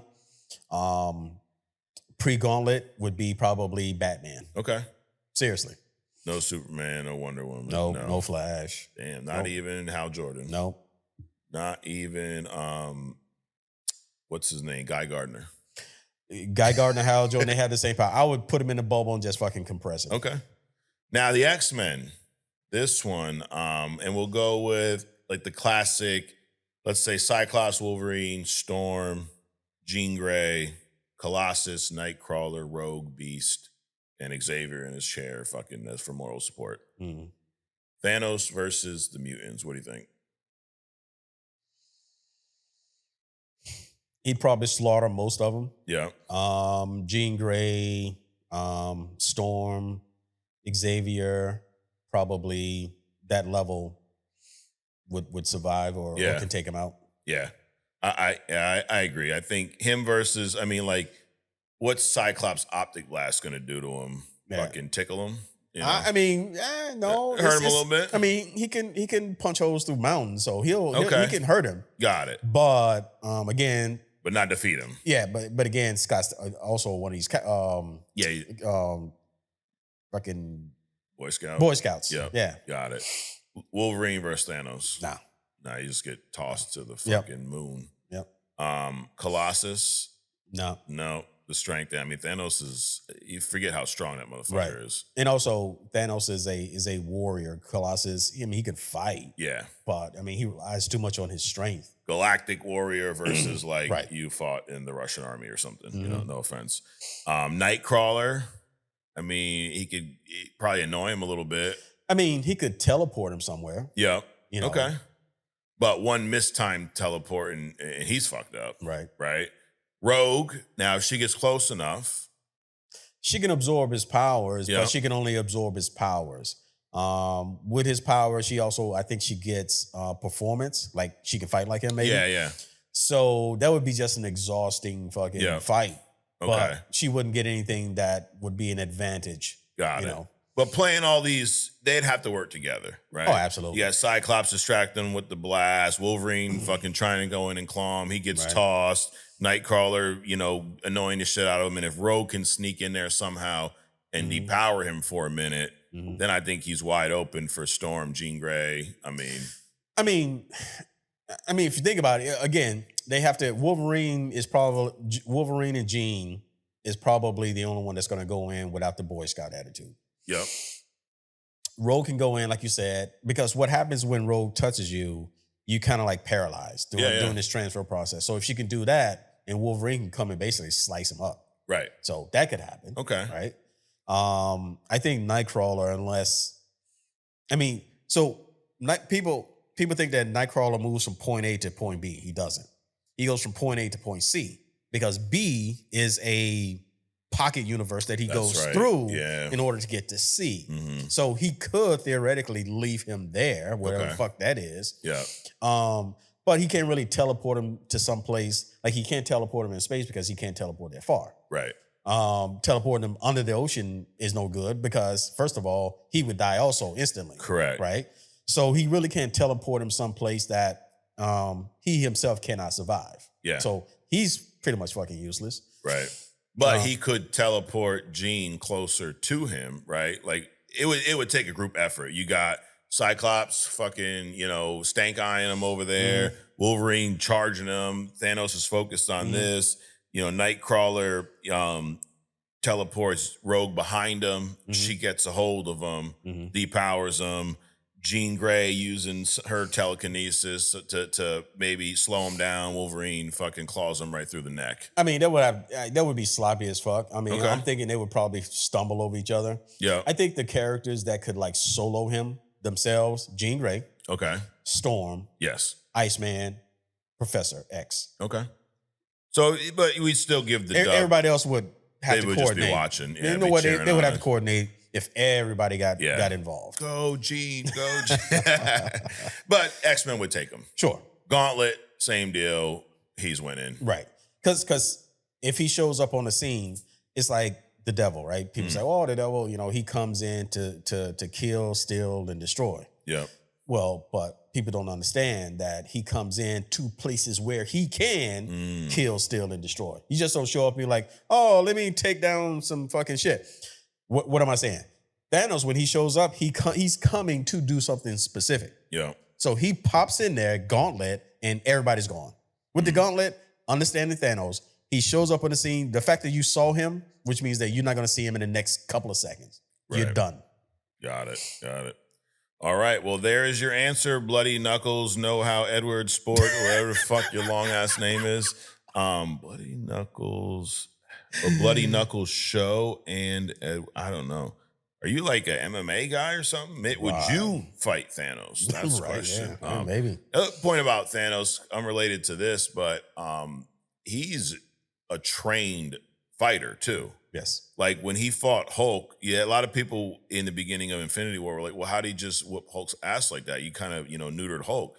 Well, Hulk is a rage monster. Right. He's strong. Mm-hmm. He's been in a handful of fights with the Avengers, but Thanos knows how to throw down. Like he knows martial law. He knows he's a fucking fighter, dude. A disciplined fighter will defeat a rage fighter absolutely all the time. So he could technically, I don't know who's strong from a power scale level, but Hulk could be stronger and Thanos still whip his ass. Sure. I think people get so caught up in power levels. Just because someone's stronger than you doesn't mean they can beat you. Right. If I want some fucking walnuts cracked, I'll call the Hulk. If I want a war won, I'll call Thanos. There you go. All right, moving on. I got another new segment, Age. I didn't even tell you about this. This segment's called 10 Count. So, know I love pro wrestling. Absolutely, right? And I've actually learned that a lot of our followers, they love pro wrestling as well. Okay. So I figured this is easy because you don't really have to do much here. It's called 10 Count. Okay. I'm going to just give you 10 opinions of mine after what I watched this past week of WWE. Now, notice these rules are very loose here because I don't watch everything because there's a lot of shit to watch. There is. Sometimes what I do is, they do 2 major shows a week, Monday Night Raw, Friday Night SmackDown. Okay. These shows are 2 to 3 hours long. What I do is I have the beauty of on demand. They used to call it TiVo back in the day, right? Yeah. I pull up my YouTube TV and I skim through the show and I stop at the points that are interesting to me. Hold on, not to interrupt you, but I actually saw, it was an advertisement for some show today, right? Yep. And at the bottom it says, don't forget to set your DVR. I thought that shit was cute. Yeah, like who the fuck, shit, you just hit it once, it records everything. Anyways, But that's what I do for SmackDown. And now Raw is on Netflix, which we've determined I don't know how much to pay for Netflix, but I pay for it. Right. And it's on there. So I skim through, and if there's characters that, that I'm interested in, I'll watch their segments. And if they're not, I'll pass by. So I say all that to drop these 10 statements, 10 takes, if you will, opinions after this past week. So number one, Seth Rollins is a better world heavyweight champion than Gunther and Jey Uso combined. Number two, Jey Uso is 80% entrance in yeeting. So, and I'll explain to you what that means in a little. Yeah, it sounds a little. Did you say eating? No, yeeting.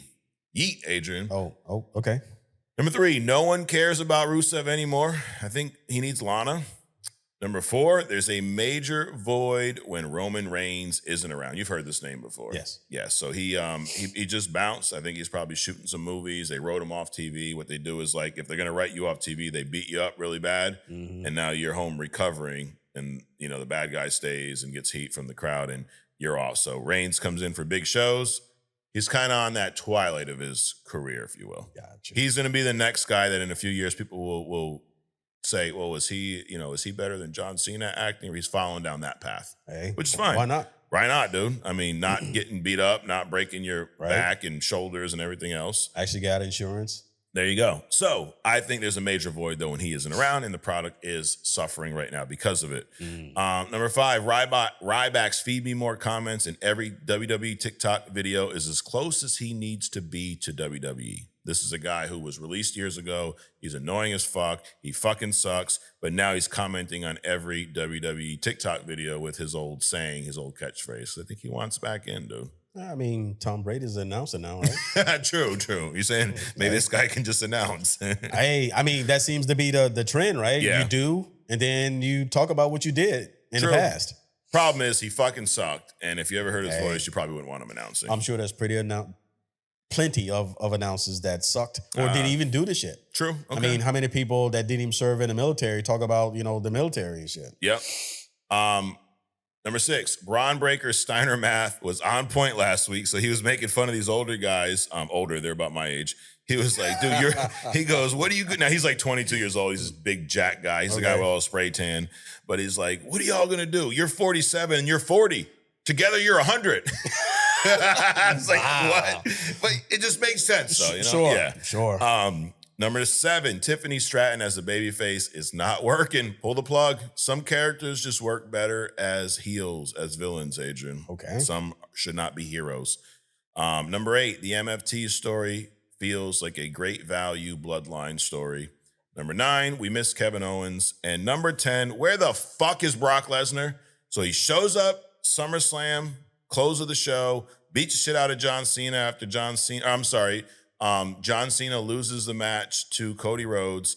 Cody Rhodes wins the title back. John Cena's in the ring doing the sad face to his fans, all this great stuff. And Brock Lesnar shows back up out of the blue, whoops his ass, hits him with an F5. Crowd's going crazy. We ain't seen his fucking ass since. So where the fuck is he is the question. But that is my 10 count, Adrian. A lot of that probably means nothing to you. Yes. So, anyways, if you like the idea of me explaining pro wrestling to someone who has no interest in it, you should check out other stuff because we have a match of the week there. Okay. Yeah. I explain it to you, and sometimes you're entertained by it. Is that a fair statement? You call it cringe factor.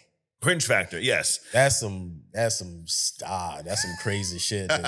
It is, dude. Well, speaking of cringe factor, we are going to respond to some comments, Adrian. I'm just kidding. We are definitely going to shout out the interns first, because why wouldn't we? If you want to know how to become an intern, you can join the membership in the description to this video. We'll get you this podcast a little bit early. We'll also get you access to a whole nother podcast called Other Stuff, where we loosen up the collar there a little bit, Adrian. We let the balls hang out in the lettuce on that podcast. All right, so let's see. We have Speaking of wrestling, we got Slappa Wrestling. He says Deadpool got confirmed for Doomsday. Yes. Does this mean we'll get Spider-Man and Deadpool in the same movie? That would be interesting. Yeah. I hope so. Sure. Now, Spider-Man hasn't been confirmed for Doomsday yet, so we're missing that one confirmation. It's almost like you gotta. Yeah. You got it, because, that's where the black suit came from. Right. You know, the War of the Worlds or whatever the fuck it was called back then. Yeah. In the Secret Wars, Yeah, the yeah, original yeah. Secret Wars. Yeah. So you would think so. Yeah. You would think so. Jay Shot, it says, once again, AWAB, my guys. Yes, another week, another banger. Glad to see you're coming. You're going to commit to Invincible, Mike. Mark Grayson, Invincible, has definitely been one of my favorite heroes very quickly. Okay. How do you feel about Mark Grayson? I think that is, I won't say incredible, but it is a very good show, very visceral. Yep. It's like watching your fucking matchups and shit. Yeah. I've seen a little bit, but he says Mark Grayson is one of his favorite heroes. How do you feel about Mark Grayson? Hey, I mean, he's not my favorite, but he's good. He's good? He's guy, solid? yeah. You co-sign? I mean, he's kind of like a Boy Scout, but he will go over the edge. He's the son, right? Yeah, he's the son. Okay. Yep. I saw like the first episode. I was definitely interested. I just hadn't finished it, but I'm committing to it. There you go. Moving on to Spider-Man, though pictures have leaked of Spidey stuck to the side of the Punisher van. Yep, we saw that. Seems like this movie is going to be peak to me. I can't wait to see this version of it. Punisher showing up has to mean Daredevil and Fisk at some point too, right? I fucking hope so. Right. I mean, that would be a major miss if we don't get to see that, you know? Yeah. I mean, we'll survive, but... Sure. But, I mean, one correction, though. I mean, Spidey doesn't actually stick to anything. Okay.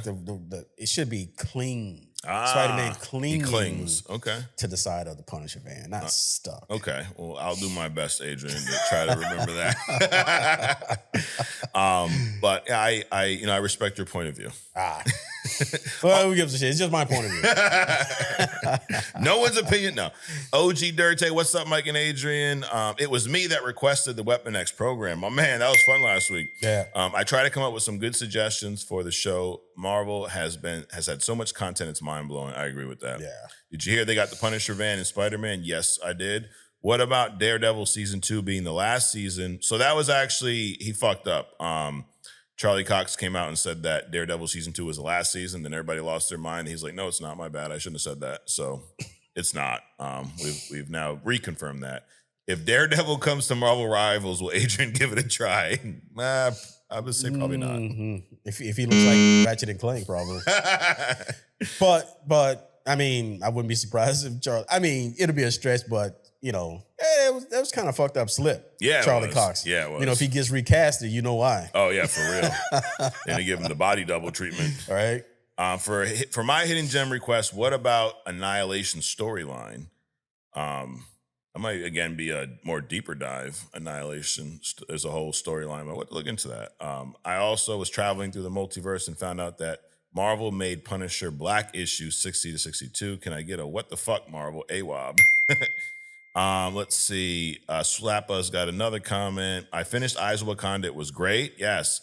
Iron Fist appearance was cool too. The What If show wasn't great. I dropped it after season 1. Yeah, same. Yeah. They didn't take full advantage of the concept. Could have given us like, what if Hulk never became a kitty cat emoji? Also, I read my third comic, Punisher War Journal. Good read. My bottom 5 MCU movies are Thor 2, Eternals. There you go. Thor, Love and Thunder. Yes. Ant-Man, Quantumania, and Wakanda Forever. Yeah, I co-sign that. Top 5, Ragnarok, The Avengers, Spider-Man No Way Home, Avengers Infinity War, and Captain America Civil War. Yes. See, dude, Slap, I knew I liked you. But his point about the What If show, I think they, as you would say, balls in the lettuce. I think that's what happened with that show. They did too much. Right. Like a What If should have been more simple. Like, you know, what if Spider-Man never met, Tony Stark in the MCU? They just did, what if, Peggy became Captain America? What if T'Challa was Star-Lord? What the fuck? Right. What if y'all didn't smoke crack before you came up with these concepts? Like, they should have done something, I think, a little more toned down would have been a better approach for me. Like, what if Wakanda opened itself up to the rest of the world? There you go. That kind of shit. Not these whole body swap, character swaps. What if, Iron Man. Something that actually makes sense. Yeah, 100%, dude. What if y'all didn't, kill off T'Challa? That could have been a what if. Shit. Imagine that. Yeah, what if Iron Man didn't die in Endgame? Like, that would be much more intriguing than this nonsense. So anyways, let's see. Jay Buck says, hey, wow, who the fuck complains about historical inaccuracies retelling of a comic book movie? Those nerds need to touch grass. Yes, I don't know who he's talking about, but I agree with you. Another intern, Mick Skeeter. Thank you, Adrian, for doing Omega Red. Yes, I did not know he was that messed up. Oh, your boy is fucked. He's fucked, dude. Yep. He is not. We determined he's not invited to the barbecue. I did enjoy the deep dive on his power set. I still need to watch the Wakanda animated show. Yeah, you do. Yeah. Honestly, didn't know it was out until you guys brought it up. You see that shit? Nobody knew it was out until we brought it up. Unbelievable. Do we get reimbursed for like marketing dollars and shit? Where's our marketing budget for the show? Fuck, we did have a quarter of a show dedicated to it last week. Yeah. Did Marvel send you anything? No. Did they send you that hat? No. No, you had to buy it yourself? All on my own. Did they send you the Iron Man fucking helmet? Nothing. You had to buy that shit yourself Whatever too? you see, no. Just no. Fucking believe. Jesus. All right. I agree with you, Adrian, that Blade started it all. Okay, McSkeeter's Glaze and Adrian. But Iron Man began the MCU, which I'm perfectly fine with. Yeah, it was a team effort, you know. He passed the baton. Right. As always, you guys keep it real. Fuck the ABCers. Yes. With a side note, if you want a Galactus bucket, I can give you mine. It's going to collect dust. I'd rather see it on your guys' podcast collecting dust. Hey, if you want to send it, yeah, let me know, dude. I'll take Galactus bucket. Let's see. Who else we got? Maple Grove from across the pond, Adrian. Hey, guys. Firstly, Adrian, thank you for the consideration. You may hate him, and if you do, that's okay. He's kind of an ass anyways. It was his... You wrote it down last week, his hidden gem request, but I don't know who it is right off the top of my head. Maybe it's today's, who knows? So second, Vinny, he met Vinny D at the Comic-Con. Vinny D was a gentleman, very calm, and complimented my fiance's shirt that said, I watched Daredevil for Kingpin. That's a good shirt. Sadly, no confirmation on him being in Spider-Man. God damn it, he wouldn't give him an answer. You know, unbelievable. And he says he also enjoyed the Weapon X deep dive in the Omega Red Hidden Gem. Was really cool insight into the comics. Yeah, I enjoyed doing it. Did you enjoy it? Doombot says, what I don't understand is if Marvel has the TV rights and Sony has the movie rights for Kingpin and Sony is the company making the movie, why the hell can't they use Kingpin in it? It's like me saying I can't wear a t-shirt that already belongs to me. Yeah, no, I'm picking up what you're putting down, Doombot. Because that is a great point. The movie is a fucking Sony movie. Right. So I don't know the answer to that, but I'm willing, Doombot, to do a little digging and see what we can find before next week. Why can't Sony just say, hey, make the movie and pay us royalties and shit? Exactly. Get the fuck out of the way, right? Yeah.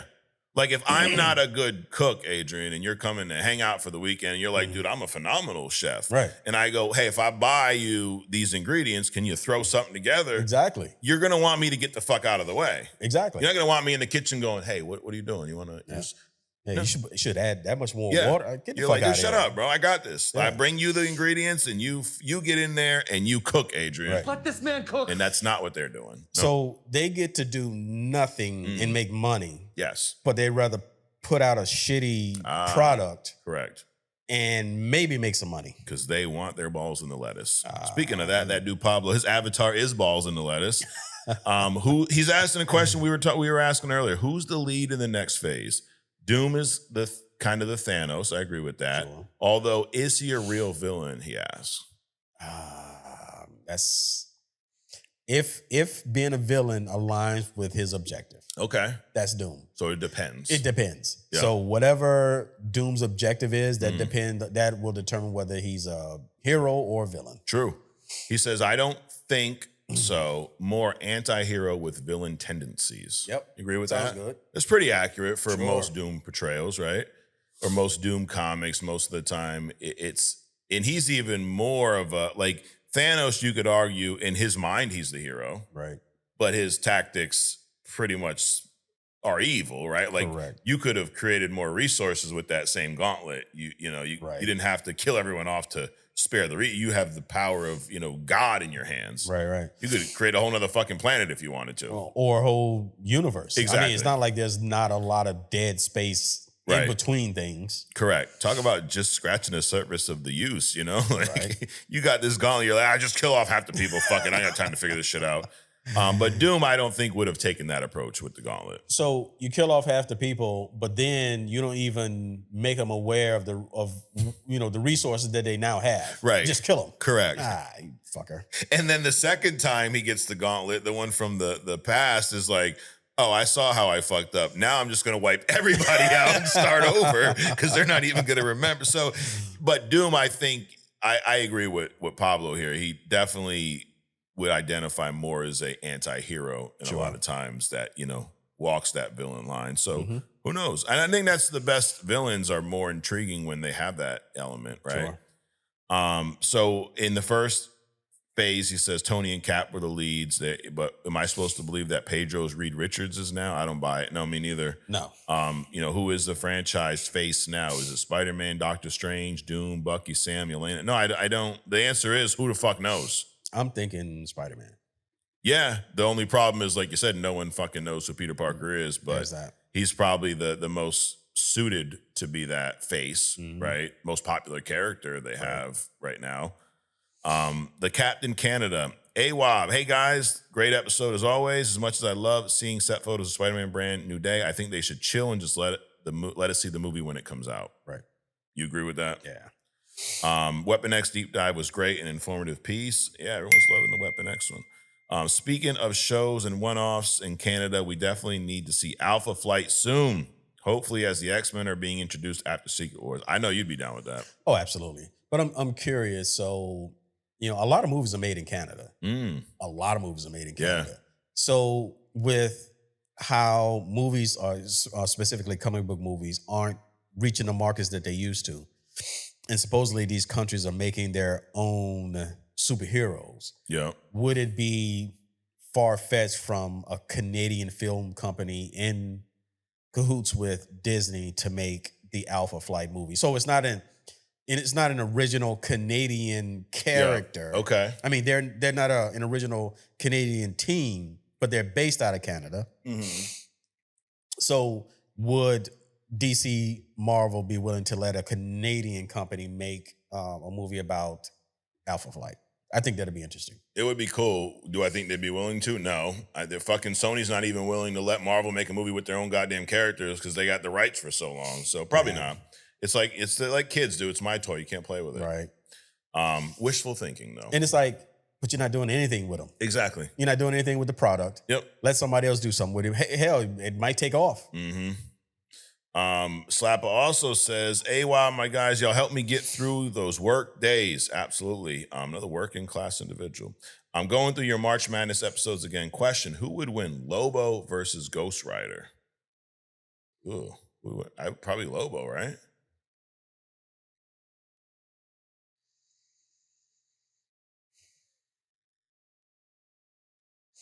I'm thinking Ghost Rider. Ghost Rider. Because of the pin and stare. Okay. Right? I mean, Lobo, he's strong. He's conniving. Yeah. Has, weapons and stuff. But, I mean, Ghost Rider, he can pretty much ride that bike anywhere. He can make that ghost bike out of anything pretty much. I mean, in certain versions, he's got the chains. Yeah. He's got the pin and stare. He's got the hellfire. So I'm going to go with Ghost Rider. Ghost Rider. Nicolas Cage in there. No. Not that one. He also says, guys, I'm watching Daredevil, almost finished the season 2. Might be the best comic book show I've ever seen. Oh, it's nice. Up there, dude. It's up there. He says he thinks Fantastic Four did what it needed to do, introduce Silver Surfer and Galactus, and that's instrumental in Doomsday being. Yeah, I think we were talking last week, was it missing Doom? I do think it did what it needed to do. I just think the fact that we probably won't get a sequel before Doomsday, for that reason, for me, it's unfortunate that we didn't see more of Doom in that movie, Right. Or did it make sense for them to even cameo Doom at all if there's not going to be a sequel in which it features Doom for this Doomsday? I feel like Doomsday is going to be that sequel in a way, but where it's going to focus more on Doom. Which means that it's going to be heavily geared toward the Fantastic Four then. Yeah. I mean, we did hear rumors that Pedro was going to be like the lead. I don't think he'll be the lead, but he'll probably be one of, like you've mentioned in these movies before, like the Infinity Wars, the Endgames, there's several lead characters. Sure. He's probably going to be one of the characters that has more screen time, more story, plot development than a lot of others. So he says, bro, I need Kingpin and Daredevil and Spider-Man. Just the thought of that gets me all excited, but no Diddy, he says. No Diddy. And we opened his eyes. He said, question for my guys. The X-Men animated show has opened my eyes to so much more, especially Mr. Sinister. Who would y'all want to see him introduced in the MCU? Oh, fuck yeah. Oh, yeah. And in your opinion, who would be the best villains for Blade in the first X-Men movie of the MCU? I don't know Blade villains like that. Who do you think would be a good villain? The only Blade villain I was introduced to was Frost. Okay. In this whole ancient vampire clan. So I mean, it could literally be anybody. It could be fucking Dracula, really. True. Yeah. You know. And for the first X-Men MCU movie, I mean, you mentioned Sinister. I would love to see him play a role in this. Magneto's one. I know they've done a lot, but Magneto is essential to the X-Men. So because of how much they, screwed the pooch, as they say, or fucked the goddamn movies up in the past, I would almost rather see a true Magneto. Like we saw some good versions of him, right? But good versions in that style, that black fucking suits, like, Diddy's about to show up with the fucking Punisher, not the one from the comics, the other one. Baby oil everywhere, dim the lights. Like we've seen those types of X-Men suits. Sure. But I would love to see a real full-blown X-Men with the real Magneto professor. I wouldn't mind seeing him again, honestly. Yeah. And then Sinister, I think, would be my second choice. Sure. You also could do one of those non-powered, like Trask or one of those the whole Sentinel. Yeah. Like the creator. I know Trask is one, and there's the other guy. I forget his fucking name, but he was in the animated series. So if you're not going to do that, or you could do all of that, but I would like to see the Sentinels play a bigger role in these movies. All right, couple more before we get into some Spotify kind. You got a hidden gem coming up, Adrian. We also got more Terrificon footage. Do we got, last question before we get into Spotify, last YouTube question. Vladimir Putin says, what about a hidden gem on Nightwing? Now, I couldn't remember. Did you do one on Nightwing before, or am I making that shit up? I thought I did, and actually I was going to do one on him today, but I decided not to. Okay, so it's close. But dude, it's getting a lot. So we don't know. We honestly don't know. How about that? We'll find out. Right. And if not, we'll add them to the list of 100 recommendations you have to pick from. All right. So a couple Spotify comments. Mimo Garcia, AWAB guys, do you think Franklin fixes Doom's face in that mid-credit scene, or is he still scarred up? I think he's still scarred up. Oh, he's definitely still scarred up. I mean, Doom can fix his own fucking face. True. He just chooses not to. So he wants to be all emotionally scarred and physically scarred. C's, AWAB fellas, I'm going to respectfully disagree and say Fantastic Four is a top 10 MC. Oh, you glazing, C's, you fucking glazing, bro. But to be even top 15 in the MCU is a major feat because of all the quality MCU movie content we got. Also, I think Doomsday will be closer to the first Avengers than it will be to Infinity War. Okay.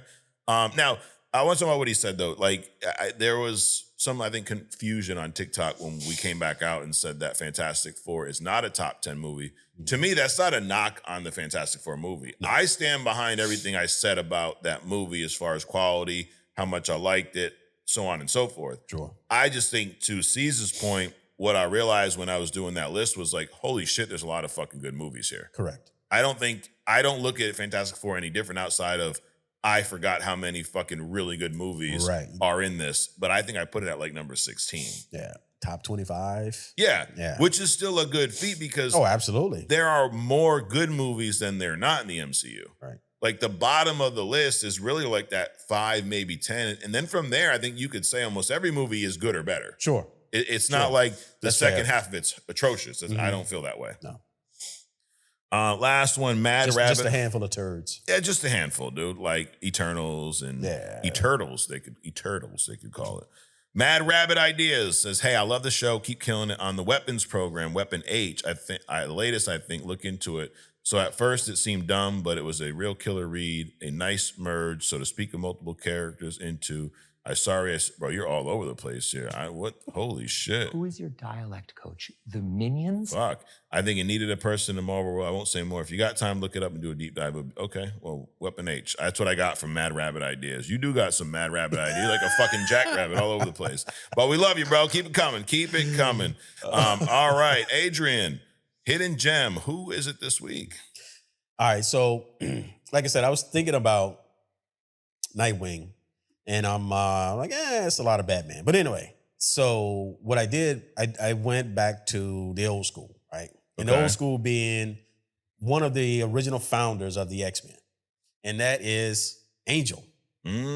So So this week's hidden gem, Marvel's X-Men's Angel. Now, this is a pretty complicated guy. He's one of those, I don't know, kind of screwed up in the head. Because, okay, so Warren Worthington III. Sounds like money, right? Yeah, that's because he came from money. So father, mother, rich, all this kind of stuff. He grew up privileged, all this other kind of stuff. But he also grew up as a mutant. And of course, when you got wings sprouting out the back of your back, you're gonna feel some kind of way about that. And he did for a while until he discovered that he can use it to help people. And it's interesting that his first thought was, let me help people instead of doing all this other kind of shit, right? Probably because, well, he didn't need money, so he didn't need to steal shit, right? So one of his first exploits was that he was in college and some students in a burning building. He like put on this crazy looking, kind of covered his face and put on some other stuff. And then he came out and he called himself the Avenging Angel. Okay.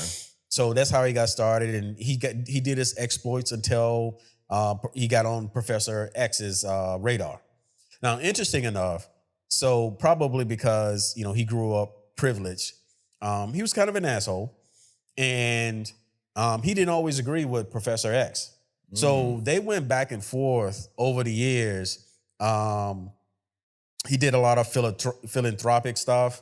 He started up like X Factor. I mean, he was in probably like 20 different teams. Yeah.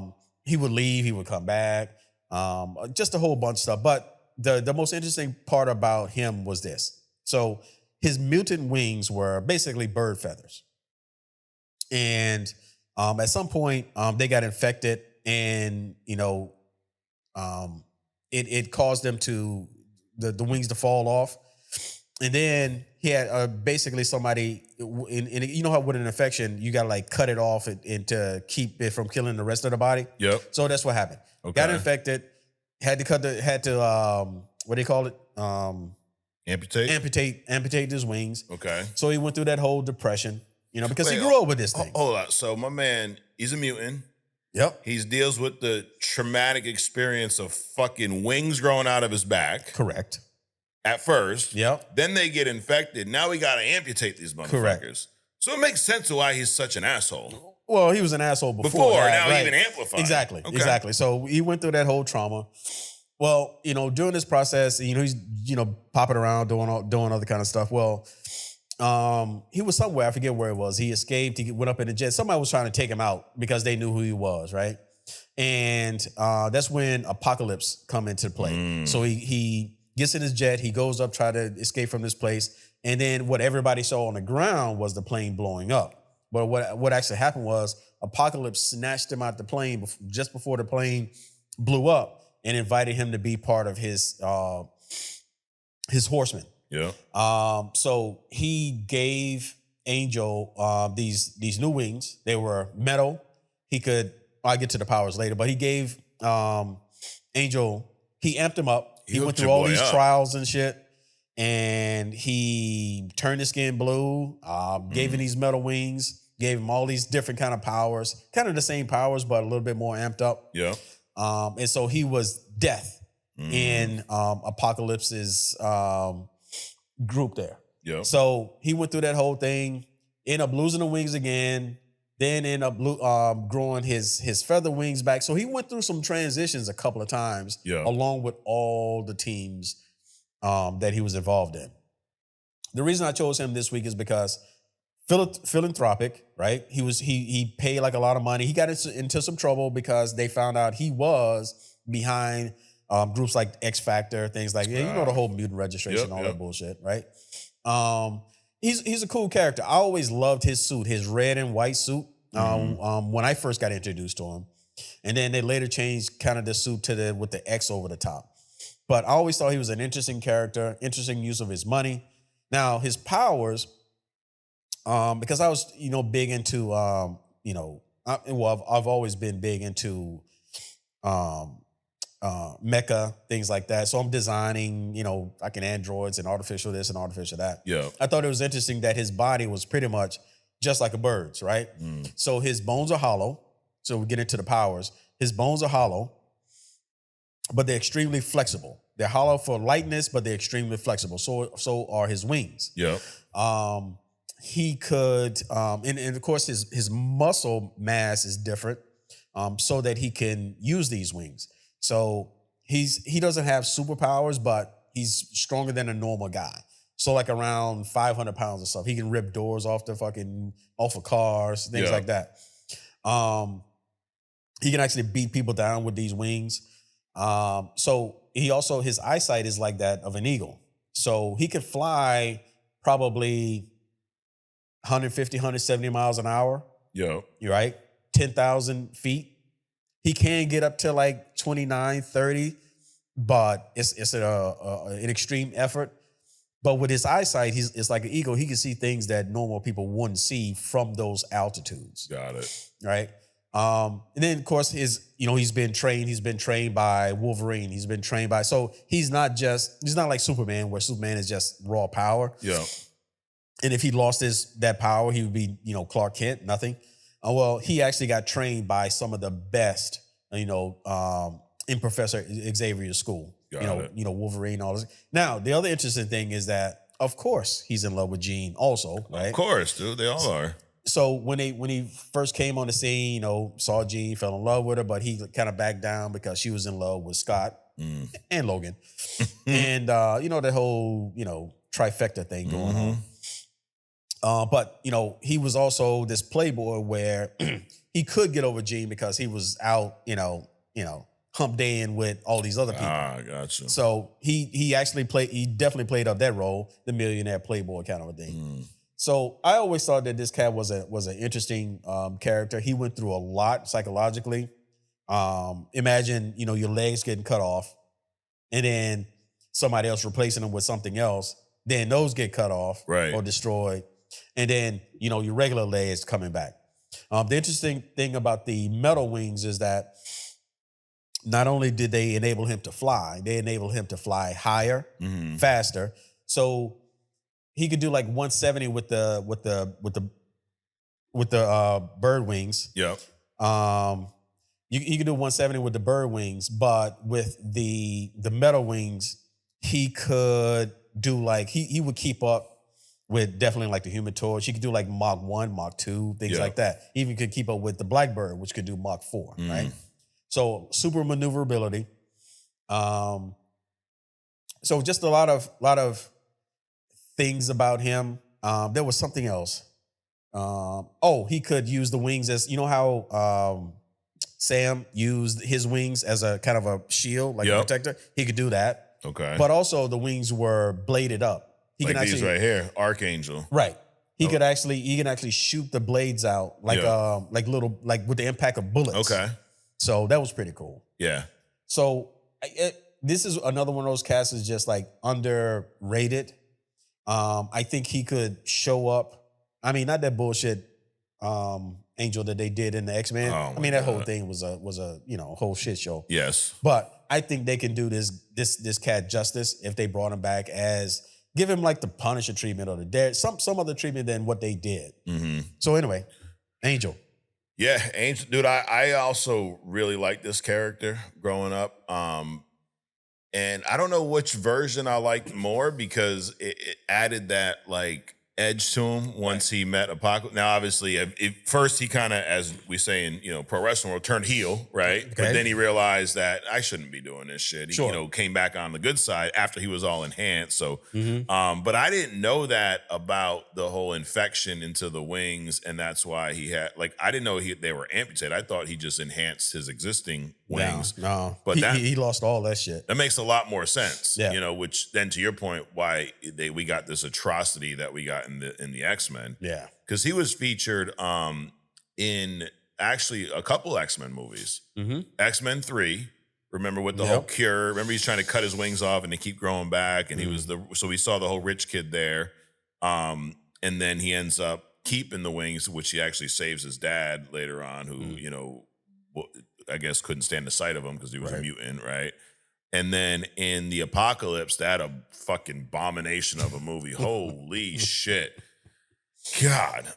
Anyway, I mean, it's got to be one of the worst on-screen villains, right? Like, it's up there, or down there. But we saw that we actually saw Angel and then Archangel in that movie when Apocalypse gave him, the powers, which there's definitely some redeeming elements to that movie. And I think that was one of them. When as bad as Oscar Isaac looked as the Apocalypse, as fucking much of an eyesore as that whole costume design was, that's one where you wish like somebody would have pulled the Robert Downey Jr. Like, wait a minute, stop. You got me looking like Ivan Ooze out in this motherfucker. Can we get some better fucking designs? Can we get a new suit, better makeup, something? But when they, he had the Horsemen in that movie. You had Magneto, you had Storm, you had Angel, and then you had Psylocke, who Apocalypse all enhanced, and that did look pretty cool. Yeah. But outside of that, the rest of the movie is like a fucking dumpster fire on crack. That's bad, because a regular dumpster fire is one thing, but you throw some crack into that motherfucker.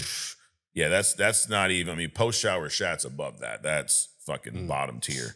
Crack in that Sentry would be in there. Oh yeah, 100%, 100%. Or meth. I'm sorry. So we can include Sentry. We don't want to feel left out. It would be meth. But dude, Archangel, badass character. Do you like the Angel or the Archangel version more? I agree with you. I like them both. Yeah. They both have a place. The power sets are awesome regardless. What man does not want to be able to fly? So that's always, whether it's like a Superman flying or an angel flying. Right. Who cares? But they also said that he was like, his power. He's supposed to have like a healing factor as well that he kind of picked up. Now they say he's like from a subspecies. Probably where the healing factor comes from, the cherubims, from the Bible and shit. Yeah.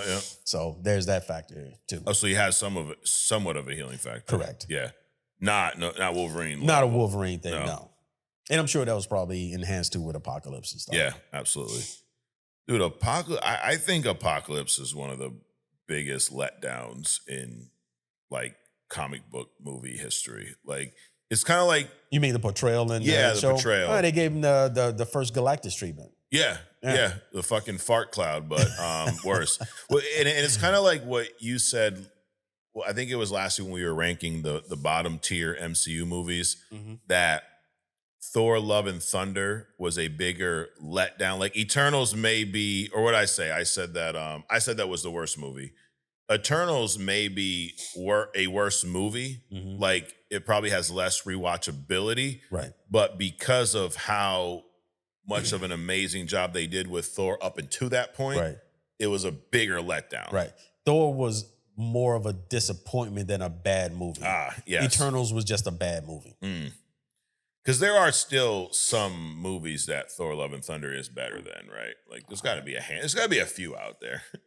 Madam Web? Madam Web, definitely. Yeah, the bottom of the battle of the bottom, God possibly. Damn. So what is it? What's the bottom three? Madam Web, All Thor: time? Love and Thunder, Eternals.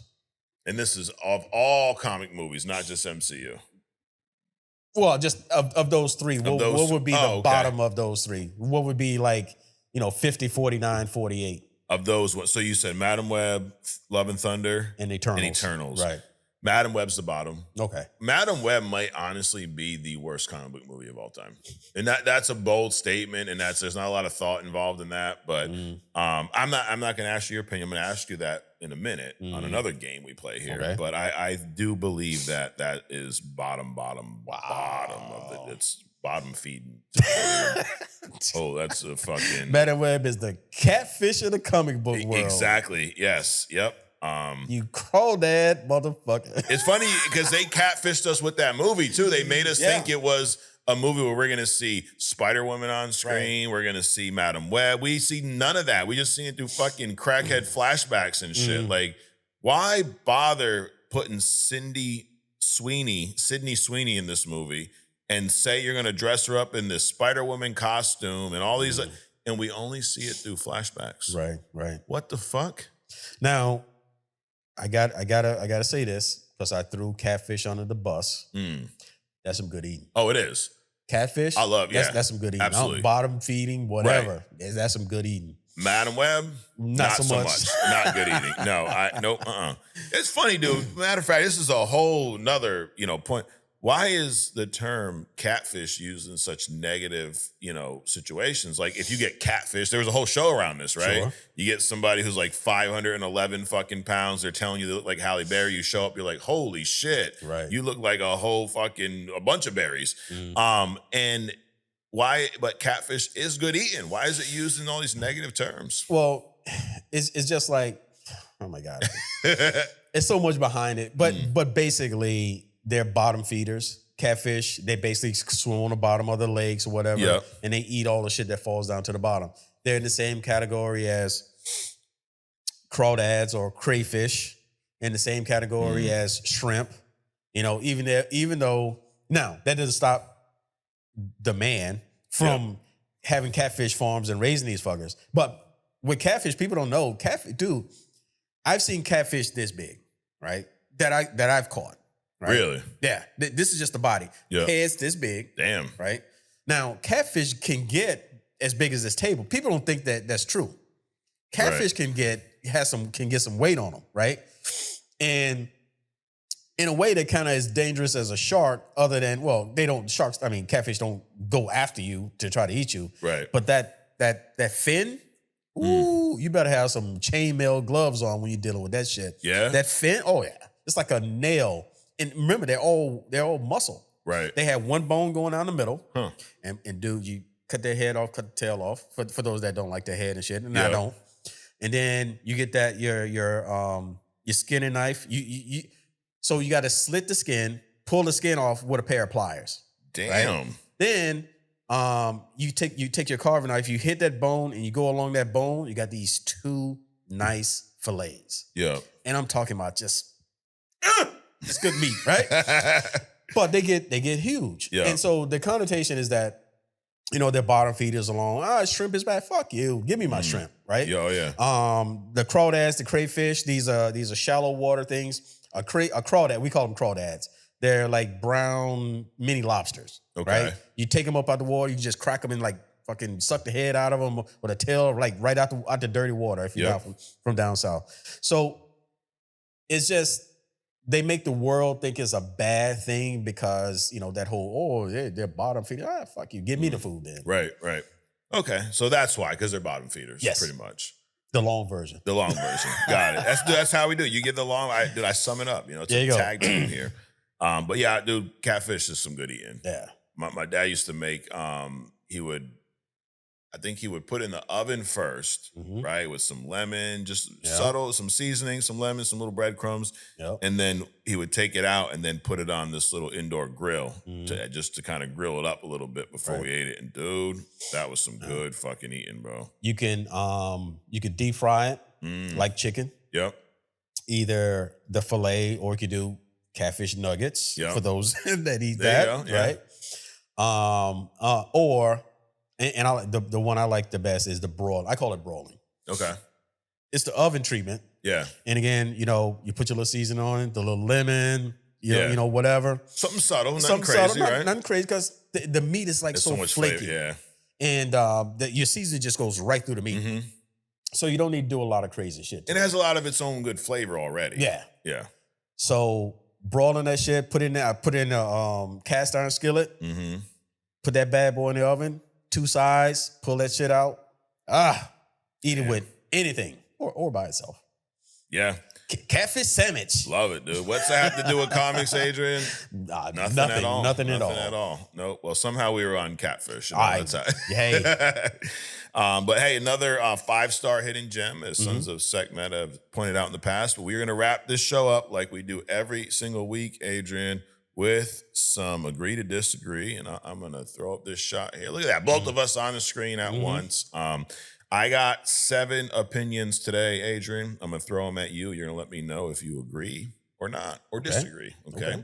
And then people online are going to get upset and they go, you guys are stupid, you know nothing, and you don't know nothing. And then we're just going to laugh and leave, pretty much. Right? That's it. We go on about our lives. Like, we got shit to do, bro. Right. But hey, if you want to get upset, fuck it. It's America. You can get upset. Actually, it's not. We got people all over the world. There you go. It's planet Earth. You can do whatever the fuck you want to do.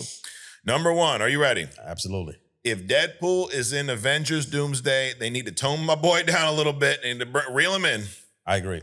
Like, stop, no fucking fourth wall breaking every fucking Right. 10 seconds, right? No Backstreet Boy dancing No, and shit. nope, knock it off. It's serious business now. There you go.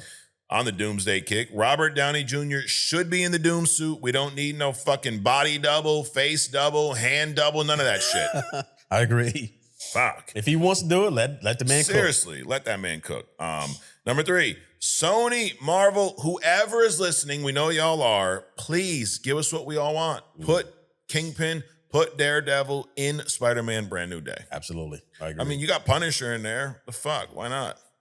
They just tease. They got to be in there, right? They're not going to let us down like that. We'll I see. mean, they could. The Justice League would beat Thanos without the gauntlet only.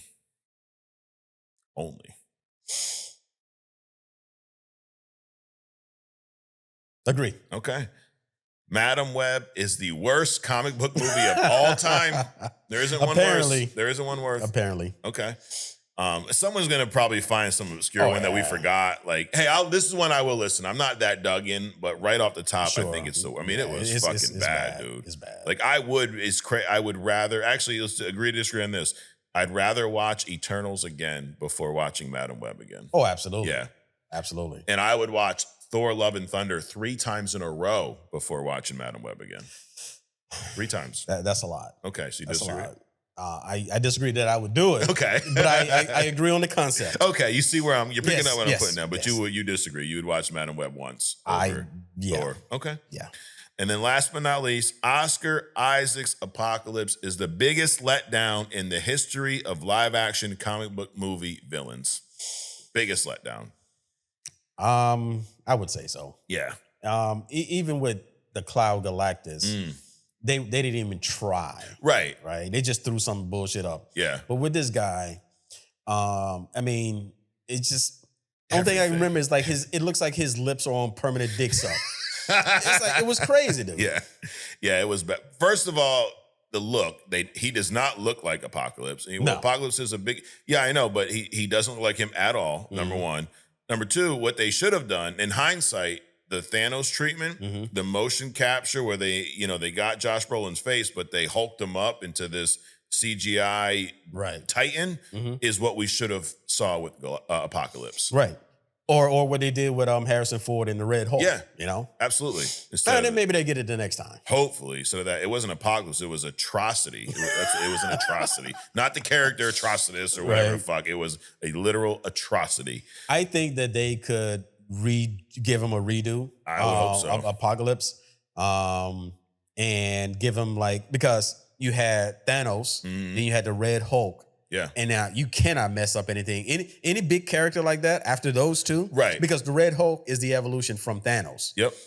Any big character now, they should just, it should be a no-brainer. You have the formula. Exactly. Right? Just apply that. Yep. Don't come up with some new shit. Exactly. Get your balls out of the lettuce. Some 5'6" dude that's supposed to be this menace. Oh, yeah, right. Come on, dude.